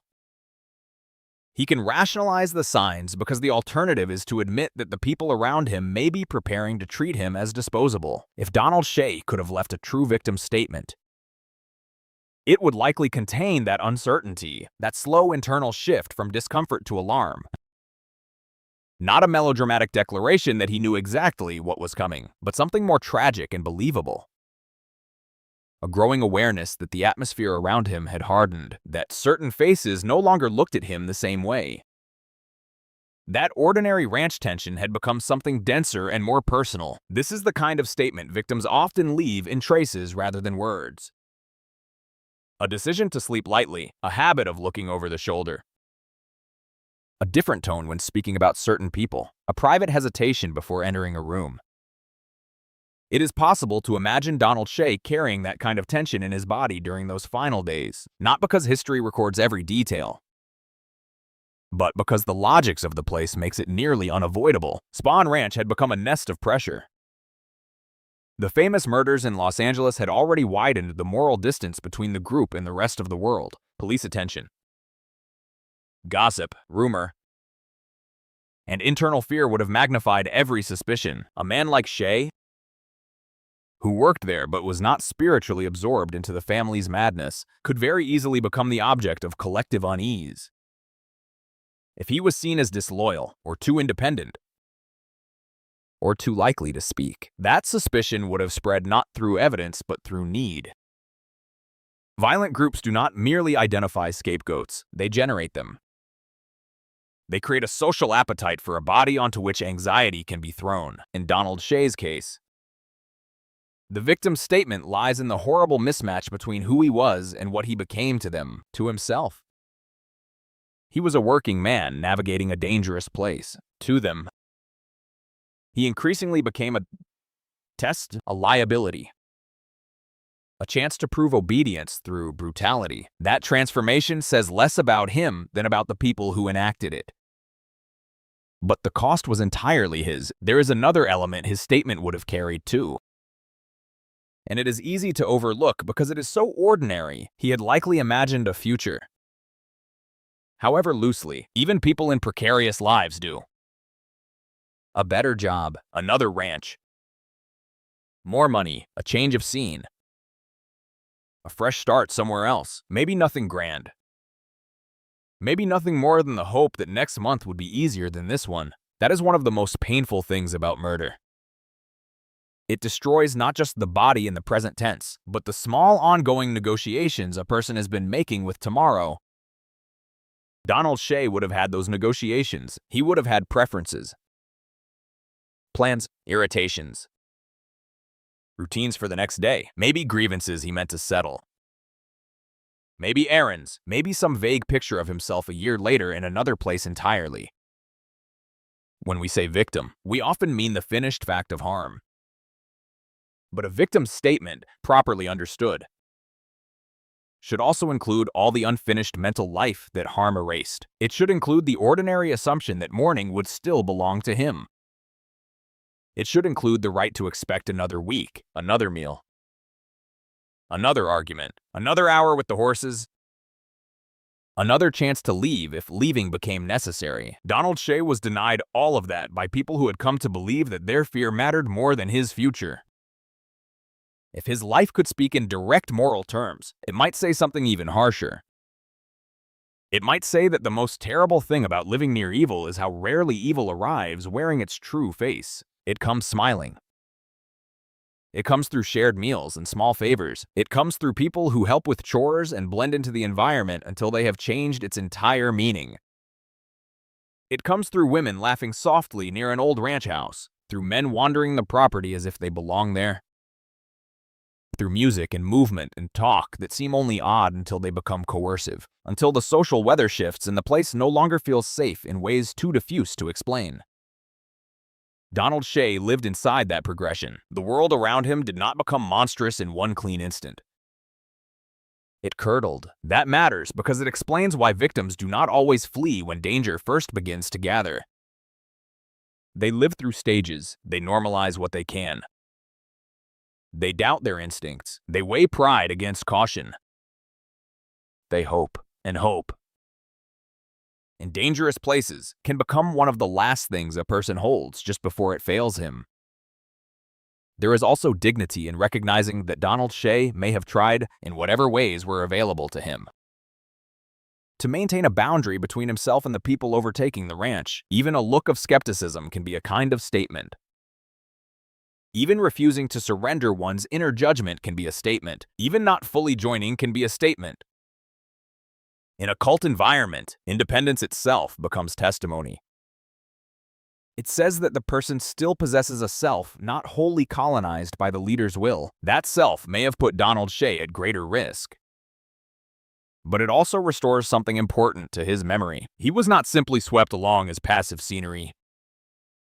He existed as a man with his own perceptions, one who likely saw enough to know that what was happening around him was wrong.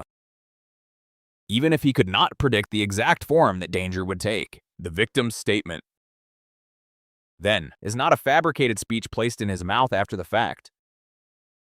It is the life he stood inside and the warning embedded in it. It says that he was real, that he was trying to live, that he occupied a place increasingly ruled by paranoia, that he may have sensed more than he could safely say, and that the violence done to him was not only physical, but existential.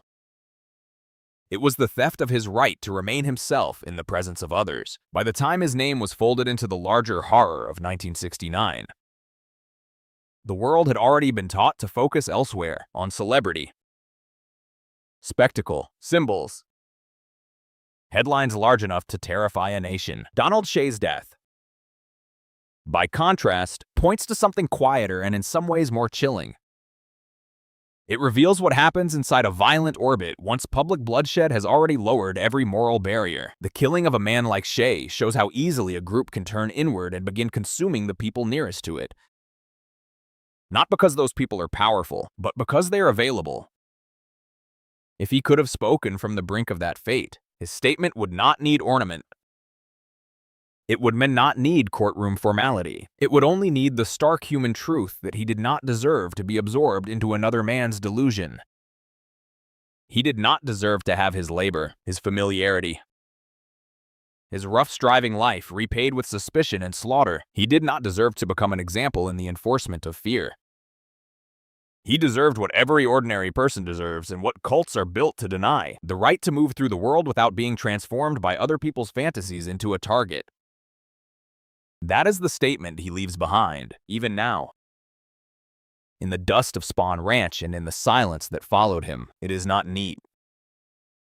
It is not complete. It does not come stamped or signed. But it is there all the same, in the outline of the man he was before others decided he could be sacrificed. And in the terrible fact that his humanity remained larger than the role his killers assigned him, even after they tried to bury it with his body.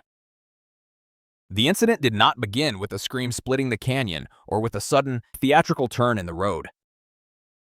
It began the way many murders begin, especially those born inside a closed circle of fear. With an ordinary day that had already been poisoned long before the victim fully understood it, at Spawn Ranch. Daily life still carried the appearance of routine. Horses needed tending. Dust gathered everywhere. Cars moved in and out along the ranch roads. Heat leaned down over the property in a white, punishing weight through the afternoon. And then, by evening, the light softened just enough to make the place seem harmless from a distance. That was the cruelty of the setting. Nothing in the dry California air announced that the boundary between suspicion and murder had already collapsed in the minds of the people around Donald Shorty Shea. The ranch still smelled of manure, leather, warm boards, old hay, sweat, engine oil, and chaparral. Flies still worried the animals. The wind still dragged dust in thin, restless sheets along the ground, and somewhere within that ordinary texture of labor and heat, a decision had already hardened. Men around him had moved past anger, past resentment, past paranoid talk. They had crossed into action. The incident, in its truest sense, began there. Or he? In the invisible instant when Shay ceased to be a man in their eyes and became instead a task to be carried out, that transformation, though intangible, was the first blow. By the time hands reached for him, by the time the vehicle moved, by the time the last stretch of land became the corridor to his death, the moral violence had already been completed. What remained was the bodily version of a decision they had emotionally rehearsed for Donald Shay. The final passage into danger would have been shaped by the terrible ambiguity that often defines such moments. People who know their killers, or at least know them well enough to share space, are not always seized in a blaze of obvious hostility. They are lured, directed, pressured, or maneuvered. Familiarity becomes the disguise. A man gets into a vehicle because he has before. A man walks with others because the place is small and movement around it is normal. A man tries to read tone and body language fast enough to decide whether he is in trouble. But the trouble is already upon him, at Spawn Ranch. That ambiguity would have been especially potent because the atmosphere was already strained. Tension was normal now. Harshness was normal. Unease was normal.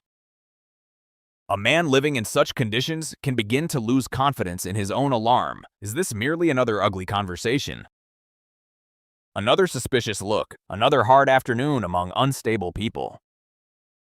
Or is this the moment everything breaks? By the time Donald Shay could answer that question, he was likely beyond safety. There is something uniquely frightening about group violence carried out in a landscape that offers so much open space.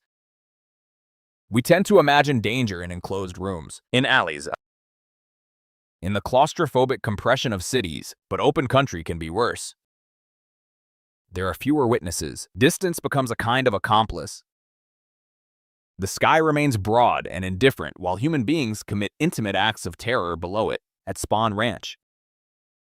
The roads and trails ran through terrain that was rough, dry, and cut by brush, gullies, and open patches of earth where sound could vanish into the wind. It was a place where a person could be taken aside under some pretense and where that small departure from the center of activity might not seem remarkable until it was far too late. The incident, then, unfolded not in public drama, but in transitional spaces, between one place and another. Between ordinary movement and irreversible violence. Shay had reportedly been suspected of disloyalty, of being the sort of person who might talk, the sort who could not be fully trusted in a moment when trust inside the group had become a matter of life and death. Whether that suspicion was based on fact mattered less than the emotional function it served. The family had entered a phase where fear needed an object. External pressure from law enforcement and the shockwaves of the earlier murders had intensified the need for control. In such an atmosphere, a man like Shay became useful as a vessel for collective anxiety. If he was uneasy, that unease could be recast as guilt if he kept distance. That distance could be called betrayal if he was merely not one of them deeply enough. That alone could become a reason. The incident was the point at which those warped beliefs were translated into muscle and motion. One can imagine the ranch in the hour before it happened, the light thinning, shadows lengthening under the structures, horses shifting in their stalls or corrals, voices carrying across the property in fragments, too far apart to form a whole. An engine idling somewhere, boots scraping dust. The old Western facade standing mute as stage scenery that no longer belonged to harmless fantasy. Perhaps there was no grand signal, no dramatic announcement. That is what makes these moments so terrible. They can pass, at first glance, as one more small rearrangement of bodies in a place full of drift and tension. A few men moving with purpose. A victim urged along, the sense, perhaps, of something wrong sharpening too quickly for escape. And then the crucial narrowing of options. A vehicle, a road, hands that are no longer merely nearby, but controlling. Once violence becomes communal, the victim loses not only freedom of movement, but the possibility of appealing to a single conscience. That is one of the coldest features of group murder. Responsibility diffuses at the very moment force concentrates. No one person feels entirely like the whole crime, and so each becomes more capable of participating in it. Donald Shea was caught inside exactly that machinery. The men involved were not acting as isolated individuals in a sudden quarrel. They were functioning as instruments of a shared delusion, proving loyalty through destruction. That transformed the incident from personal assault into something more ritualistic in spirit, even if it remained physically chaotic and brutal. It was punishment as demonstration. It was cruelty as internal governance.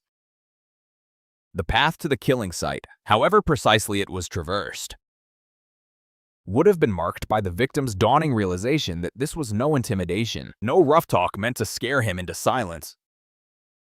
This was the end. That realization, even if it arrived in fragments, gives the incident its deepest human horror. He would have known these people enough to understand that the mood had gone wrong in a final way. He would have measured their faces, their hands, the force in their movements. He would have searched, even briefly, for an opening, some clue that this could still stop. Victims do that. They look for hesitation. They look for the one man whose posture suggests reluctance, the one gap in the circle, the one break in the momentum that might be turned into survival. But group violence, once set in motion, feeds on the absence of hesitation.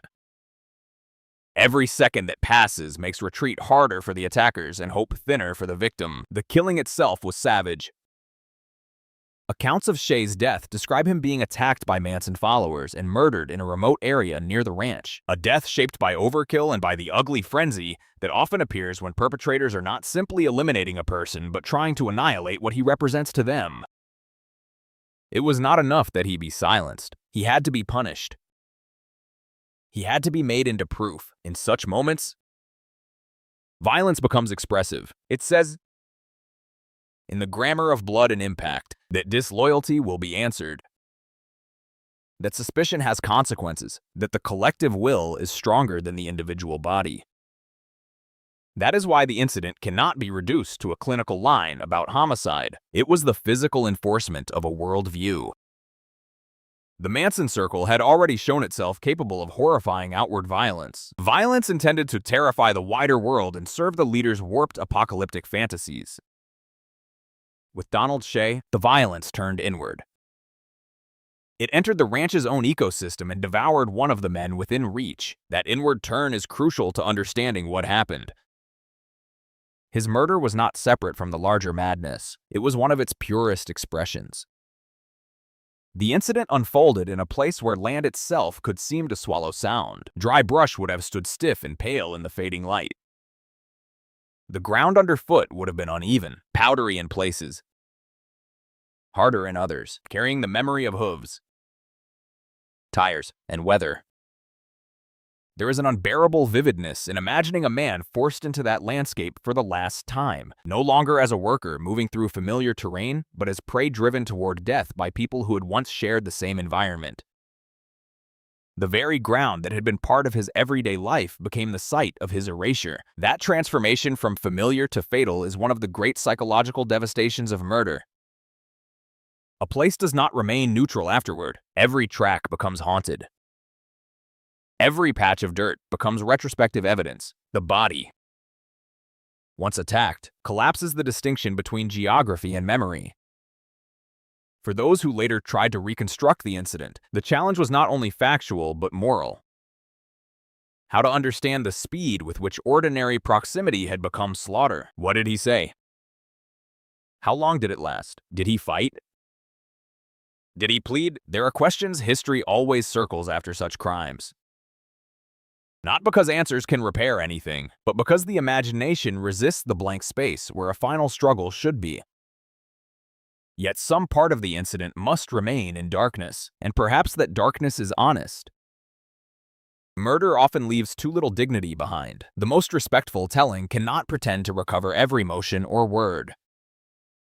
What it can do is refuse to let the perpetrator's perspective dominate. This was not a test of their commitment. It was the destruction of a man who had been cornered by collective paranoia. The physical ferocity of the assault matters. But even more important is the human imbalance at its center, several acting against one. Certainty against vulnerability, rehearsed aggression against the body of someone suddenly forced to comprehend that the people around him have become executioners. The incident ended, as so many hidden killings do, with the practical aftermath of concealment once a body lies still. Murderers are forced to become laborers again. They move from rage to logistics. They carry, drag, bury, cover, wipe away, return. It is one of the grimmest transitions in all criminal behavior, this drop from frenzy into procedure. Donald Shea's killers had not only to end his life, but to hide the fact of it, to trust the remoteness of the land and the disorder of the ranch to preserve their secret. Burial or concealment in such settings carries its own symbolism. It is not merely about evading arrest. It is about ownership. The killers decide where the victim vanishes. They try to control not just his death, but the narrative of his disappearance. They force uncertainty onto everyone left behind. For a time, that uncertainty becomes part of the crime. The victim is absent without explanation, suspended between rumor and fact. In Shea's case, the uncertainty would linger cruelly. Because when a person disappears from a place already known for instability and fear, those who remain may suspect the truth without being able to prove it. The incident, therefore, was not confined to the attack itself. It extended into silence, into the false normalcy afterward, into the routines that resumed above hidden remains, into the ranch continuing to breathe through another day while the knowledge of what had happened sat in some minds like a hot stone and in others like a private triumph. That may be the most revolting aspect of internal cult violence. Life continues around the secret. People eat. They talk. They move through sunlight. They tend animals. They laugh. The world does not stop to acknowledge the man who has been removed from it. Instead, his absence becomes another fact to manage. If anyone asked after Donald Shea, answers could be deflected, shrugs offered, stories invented. This is how terror sustains itself. Not only through the act of killing, but through the social lie that follows it. A victim is murdered once in the body, and then again in language. Erased through denial, rumor, and the cultivated confusion that protects the perpetrators. At Spawn Ranch, where illusion had already overtaken reality in so many ways, that second erasure would have fit easily into the culture of the place. The same atmosphere that allowed murder also allowed silence to grow around it. Yet the incident could not remain buried forever. Not morally, not historically, not even physically in the end. Violence leaves traces. Landscapes hold memory poorly, but not perfectly. People talk. Loyalties shift, consciences crack. The earth itself can only keep a secret for so long when enough eyes begin searching. But in the immediate moment, as night settled over the ranch and over the land beyond it, what remained was the brutal simplicity of what had been done. Donald Shorty Shea, a working man already made vulnerable by his position on the edge of a paranoid and violent circle, had been taken and killed because others decided that suspicion was enough. No courtroom order. No chance to answer. No protection from the basic moral law that should have existed between human beings sharing a place and a day's labor. Just force, fear, and the willingness of several people to turn themselves into tools of another man's poison. That is the incident in its deepest form. Not merely a murder at an infamous ranch in 1969, but the moment a group already infected with outward violence proved it could enforce itself internally through blood. The California evening would still have cooled by degrees after it was done. The smell of dust would still have lingered. Somewhere, horses would still have stamped and blown warm breath into the dark. The facades of the old movie ranch would still have stood beneath moonlight. Ridiculous and ghostly. Wooden lies from another era staring out across a landscape now marked by a far more real brutality. And in that darkness, beneath whatever cover the killers trusted, the life of Donald Shea had been cut out of the world, not by strangers passing through, but by men who had decided the easiest way to serve fear was to give it a body and bury it in the ground. The crime scene and the first clues did not announce themselves in the neat, dramatic way murder scenes do in fiction. There was no yellow tape fluttering instantly in the California wind. No row of detectives standing in a clean semicircle over a body. No perfect revelation waiting in the dirt for someone sharp enough to see it. Donald Shorty Shea's murder entered the world the way hidden crimes often do, as an absence before it became a scene. As a man no longer present where he should have been, as a shape missing from the routines of a place that had already become too accustomed to fear, lies, and unstable loyalties. That is what made the earliest stage of the crime so unnerving. The scene existed before anyone could properly point to it. It lived in the ranch itself, in its atmosphere after Shea vanished, in the uneasy movements of the people who knew or suspected what had happened, in the forced normalcy draped over the property like a badly fitted blanket. Spawn Ranch did not suddenly transform into a place of obvious forensic clarity. It became, instead, a place with a wound hidden somewhere inside it. A landscape holding a secret while the days continued around it. The first clue, then, was not blood on the ground or a body in the open. It was the simple, stubborn fact that Donald Shea was gone. A working man, especially one woven into the practical routines of ranch life, does not vanish without leaving behind a disturbance in the ordinary order of things. He is missed first in the habits that once made him visible. Someone expects to see him at a certain time, near a horse, near a stable, moving through dust with the posture of a man halfway occupied by work. Someone notices he has not appeared where he usually appears. A name is spoken into the day, and no answer comes back. At first, that kind of absence can still be explained away. Ranches are loose places in certain respects. People leave for town. People drift.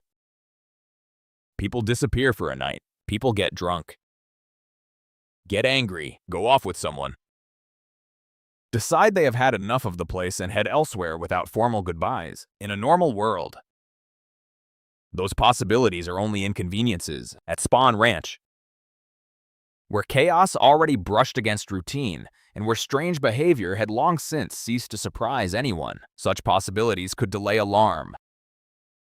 But absence has a way of gathering weight. The longer it persists, the more it changes its texture. A man is not simply away now. He is missing, and missing, in a place like that, begins to sound like a warning. The ranch itself was an imperfect container for crime in one sense and an ideal one in another. It was imperfect because it was full of people, movement, animals, clutter, histories, and overlapping uses. There were buildings, facades, bunk areas, corrals, vehicles, dirt tracks, hidden corners, dry brush, and all the random debris that accumulates in a place where hard use and neglect coexist. Such environments are noisy in the forensic sense. They generate tracks, stains, and disturbances constantly. The ground is marked and remarked by hooves, boots, tires, tools, weather, and wind. A trace left one day may be blurred or overwritten by the next, but the ranch was also ideal for concealment because it swallowed precision. In a city home, a violent struggle breaks a controlled interior. On an open ranch, the land itself helps erase. Dust shifts, dry earth hardens. Animals move through space with indifference to human meaning. Remote areas lie only a short distance from communal ones, yet feel separated by miles of silence. That was the challenge and the terror of Donald Shea's crime scene. It existed somewhere within or beyond the ranch's ordinary geography. But the landscape did not naturally volunteer its truth. It held the violence in fragments. Early suspicion would not have come only from where Shea was not, but from how others behaved in the wake of his disappearance. Human beings are terrible vaults. Even those who believe themselves hardened by devotion or protected by collective silence often leak guilt, pride, or fear through behavior.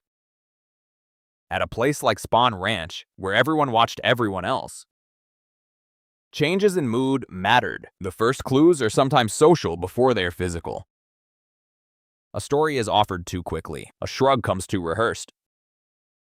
Someone gives an explanation no one quite asked for. Someone else avoids the subject with exaggerated ease.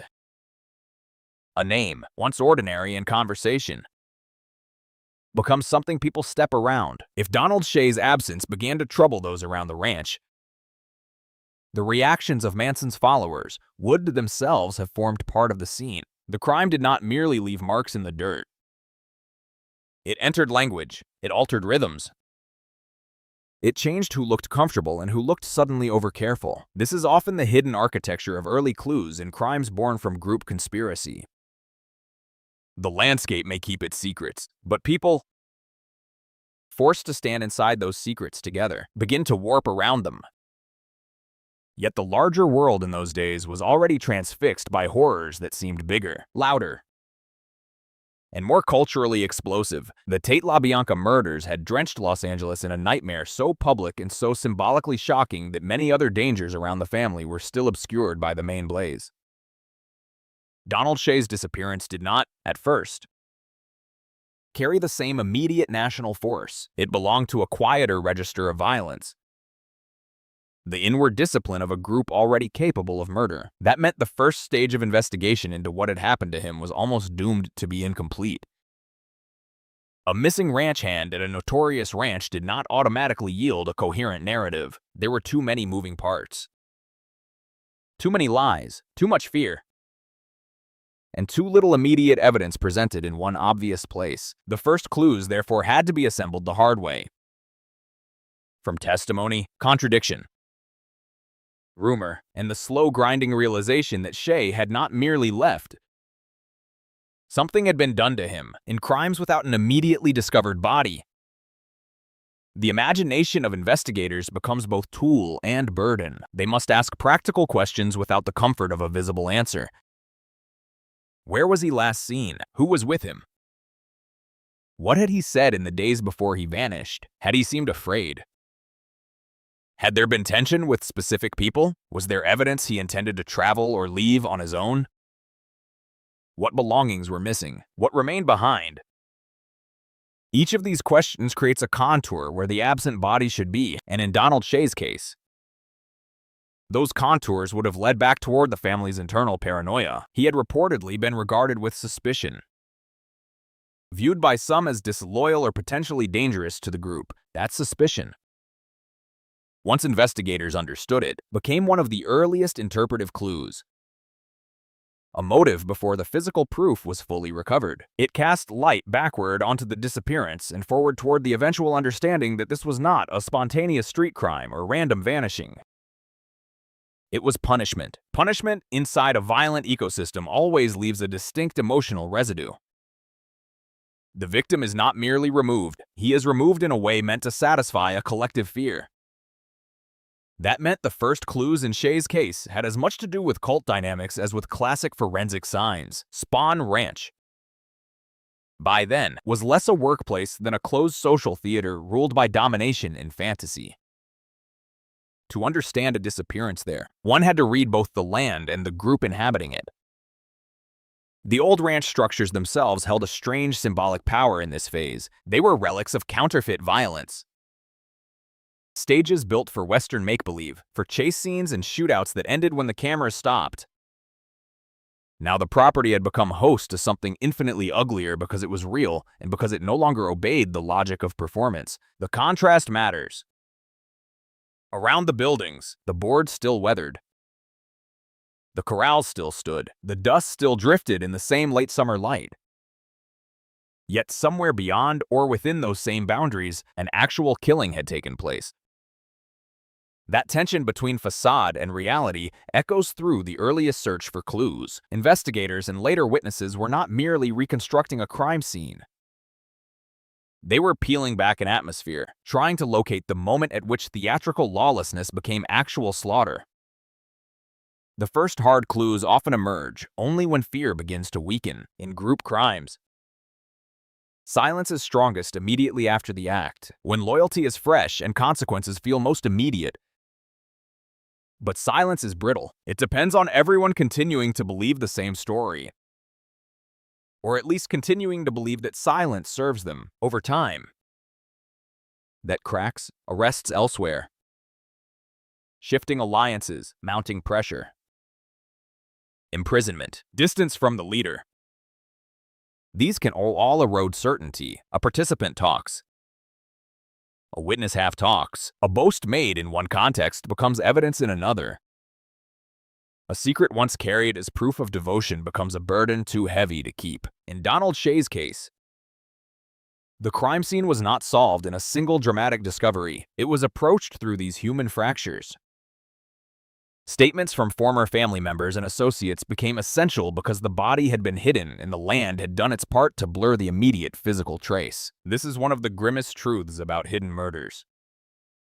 The first clues may come not from the dead, but from the living who helped bury them, watched the burial, heard about it, or participated in the culture that made it possible.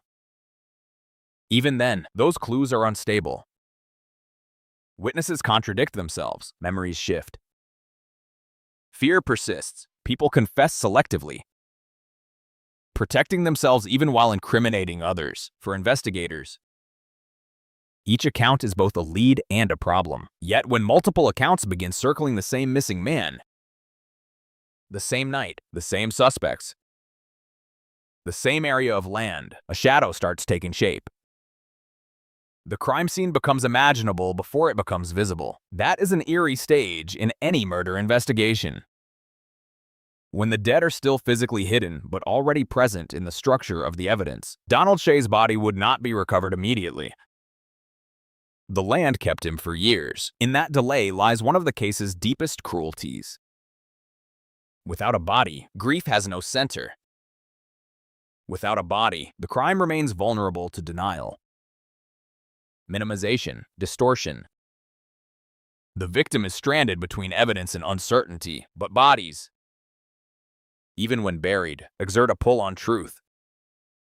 They wait beneath the stories told about them. Eventually, guided by accumulated testimony and persistent investigation, the search would narrow toward the area where Shay had been concealed. By then, the ranch and its mythology had already taken on monstrous proportions in the American imagination, yet the ground still had to be broken by hand, by tool, by patience, by the willingness of investigators to trust that hidden beneath years of dust and weather was the answer to one man's disappearance. When remains are finally found after long concealment, the discovery has a strange double quality. It is both revelation and insult. Revelation, because the victim is no longer wholly missing. Insult, because the body returns to the world altered by decomposition, by time, by the attempt to erase it. The earth gives up the truth, but not gently. In Shay's case, the eventual recovery of his remains became the decisive physical clue that transformed suspicion into grim certainty. The crime scene, once diffuse and imagined, finally acquired a fixed center in the ground itself. The body confirmed what the pattern of absence, rumor, and testimony had long suggested. Donald Shorty Shay had been murdered and buried in the terrain surrounding the ranch that had already devoured so much ordinary morality. The remains also carried forensic significance beyond their simple existence. Even when time has damaged detail, the placement of a body, the condition of bones, the burial depth, the surrounding soil, and associated artifacts can all speak. They can distinguish concealment from accident, homicide from disappearance, planning from improvisation. In older cases, every surviving physical fact becomes precious because the scene has been worn down by seasons, by animal activity, by erosion, by the careless or deliberate disturbances of years. A recovered body is no longer just evidence of death. It is the last surviving witness to the mechanics of what occurred. In the case of Donald Shay, the recovery of remains did not create the whole story, but it anchored it. It meant the ranch's long silence could no longer pretend he had simply drifted away into the California distance. He had been put into the ground by other human beings. That fact gave moral shape to everything that had come before. The initial clues, then form a chain rather than a single spark. First, the disappearance, then the altered behavior of those around the ranch, then the growing understanding of internal suspicion against Shay. Then the testimonies, partial and shifting. From those tied to the family, then the search. Then the recovery. This is the architecture of a crime scene that had to be excavated psychologically before it could be excavated physically. It was never a clean tableau waiting to be photographed under bright police lamps. It was a hidden wound in a violent community. A secret lodged in both land and memory. That complexity is what makes Shay's case so haunting. It shows how murder can be concealed not only by darkness and dirt, but by culture, by fear, by the peculiar chaos of a place where the ordinary rules for recognizing danger had already disintegrated. And the ranch itself remained an unsettling participant in the story, even after the body was found. One cannot think of Spawn Ranch simply as neutral backdrop. It had absorbed the rhythms of the group that overtook it.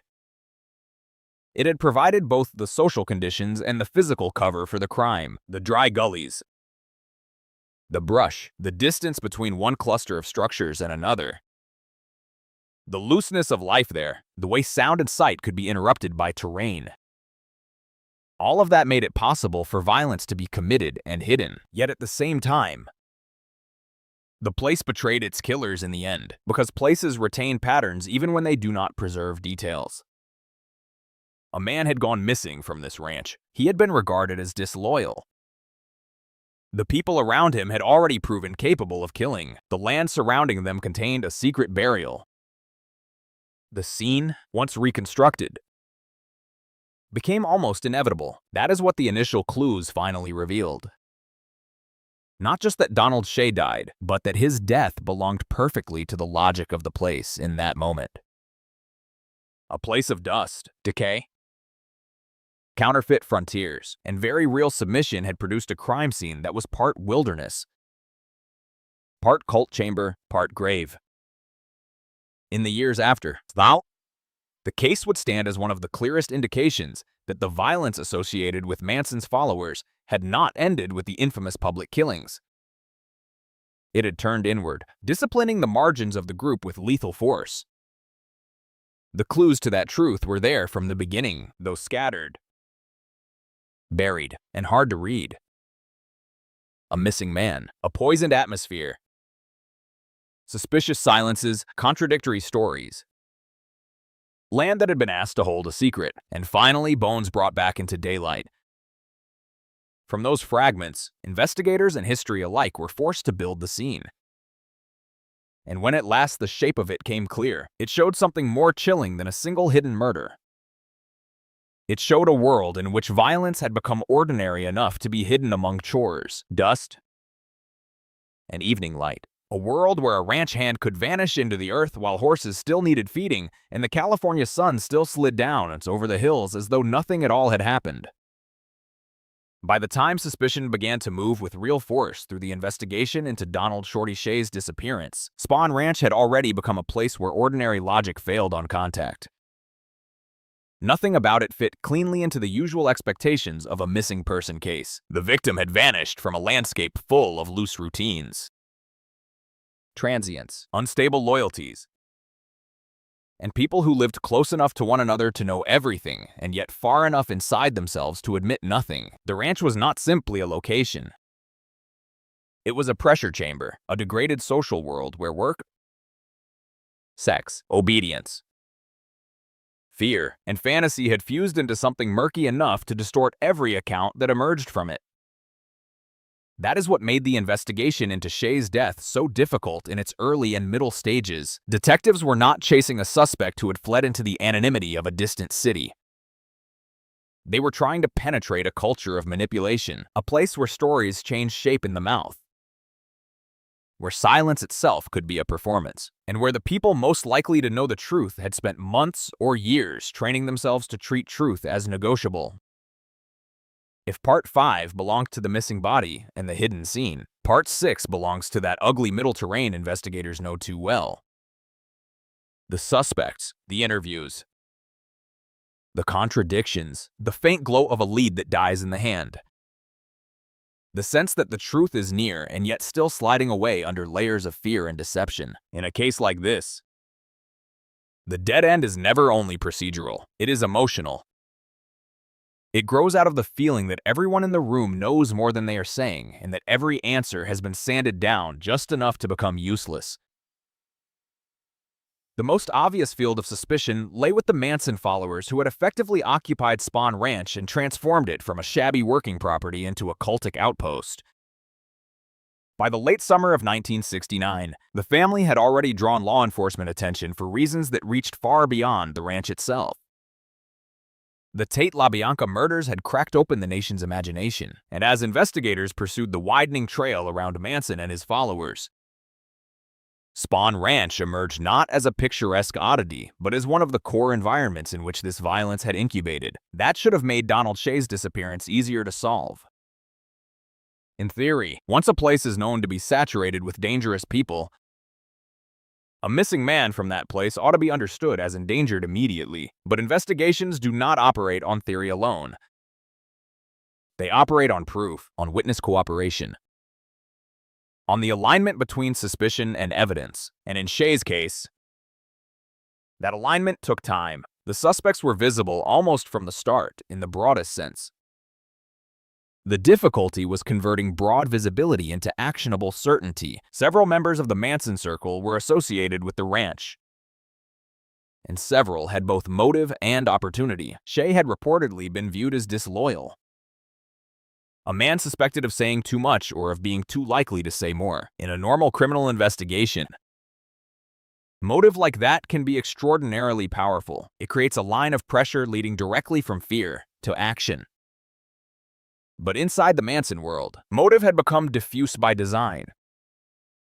The group's logic dissolved ordinary individual responsibility into collective necessity. A follower might kill because he personally resented someone, because he wanted to impress Manson, because he feared being seen as weak, because he had absorbed the idea that violence served some larger apocalyptic purpose, or because all of those reasons had blended until he could no longer separate them. That made the suspect pool both narrow and strangely slippery. Investigators could see the cluster of people around the ranch who might be involved, but identifying the specific mechanics of the crime, who planned it, who led it, who physically attacked Shea, who helped conceal the body, who knew but remained silent, required more than instinct. It required witnesses. And witnesses were the one resource the family had spent so much effort corrupting. The interviews that surrounded the investigation had the quality of a hall of mirrors. People contradicted themselves. They contradicted one another. They claimed ignorance too casually or knowledge too selectively. Some were frightened. Some were still loyal. Some were trying to save themselves. Some had been psychologically shaped for so long by Manson's domination that even when they were physically separated from him, their language still bore his fingerprints. This is one of the less cinematic but most sinister features of cult-related investigations. The leader does not need to be present in the room to distort testimony. His influence survives in the way followers minimize, evade, dramatize, or redirect him. Detectives asking about Donald Shea were therefore not just questioning potential accomplices or witnesses. They were questioning people whose relationship to reality had been systematically tampered with. That slowed everything. Every promising lead had to be weighed against performance. Every denial had to be heard, not only as a possible lie, but as a socially conditioned reflex. One person might refuse to name names because of fear of retaliation. Another might refuse because the refusal itself still felt like an act of belonging. The result was investigative drag, a kind of swamp made of half-truths. And then there was the ranch itself, which functioned almost like a suspect in its own right, not because land can act, but because environment can protect crime. Spahn Ranch was cluttered, sprawling in the loose way old properties sprawl, full of structures and trails and isolated pockets of terrain that made precise reconstruction difficult. A crime committed there or near there could vanish quickly into the property's natural disorder. Investigators could suspect all day long that Donald Shea had been killed on or around the ranch. But suspicion alone could not tell them where to dig, where to search, where the last struggle had occurred, or which patch of California ground now held the answer. In murder investigations, the absence of a body does not merely delay justice.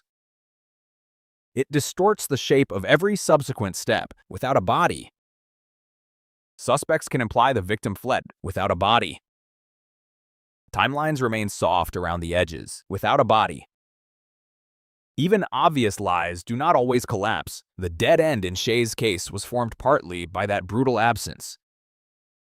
Everybody could feel the center of the story, but the center itself was still underground. The main suspects were not random drifters orbiting a single bad night. They were members or close associates of a violent group already proven capable of murder. Men like Bruce Davis and Steve Grogan would, over time, come to stand prominently in the case, their names tied to the attack on Shea and the concealment that followed. Others, including Tex Watson in the wider circle of family violence, cast a long shadow over the ranch's atmosphere, even where the evidence in Shea's case focused more specifically elsewhere. What made these suspects so difficult to pin down early was not that they were criminal masterminds. It was that group murder often benefits from the opposite of mastery. It benefits from muddle. If several people participate, if accounts vary slightly, if the burial site is remote, if the victim was already seen as uneasy or transient, then the crime gains a fog bank around it. Every individual actor can claim partial distance. I was not there. I heard about it. I thought he left. I saw him earlier, but not later. Someone else knows more. The effect is cumulative. No single lie has to be brilliant if enough people are willing to maintain vagueness together. That vagueness became one of the investigation's first major dead ends.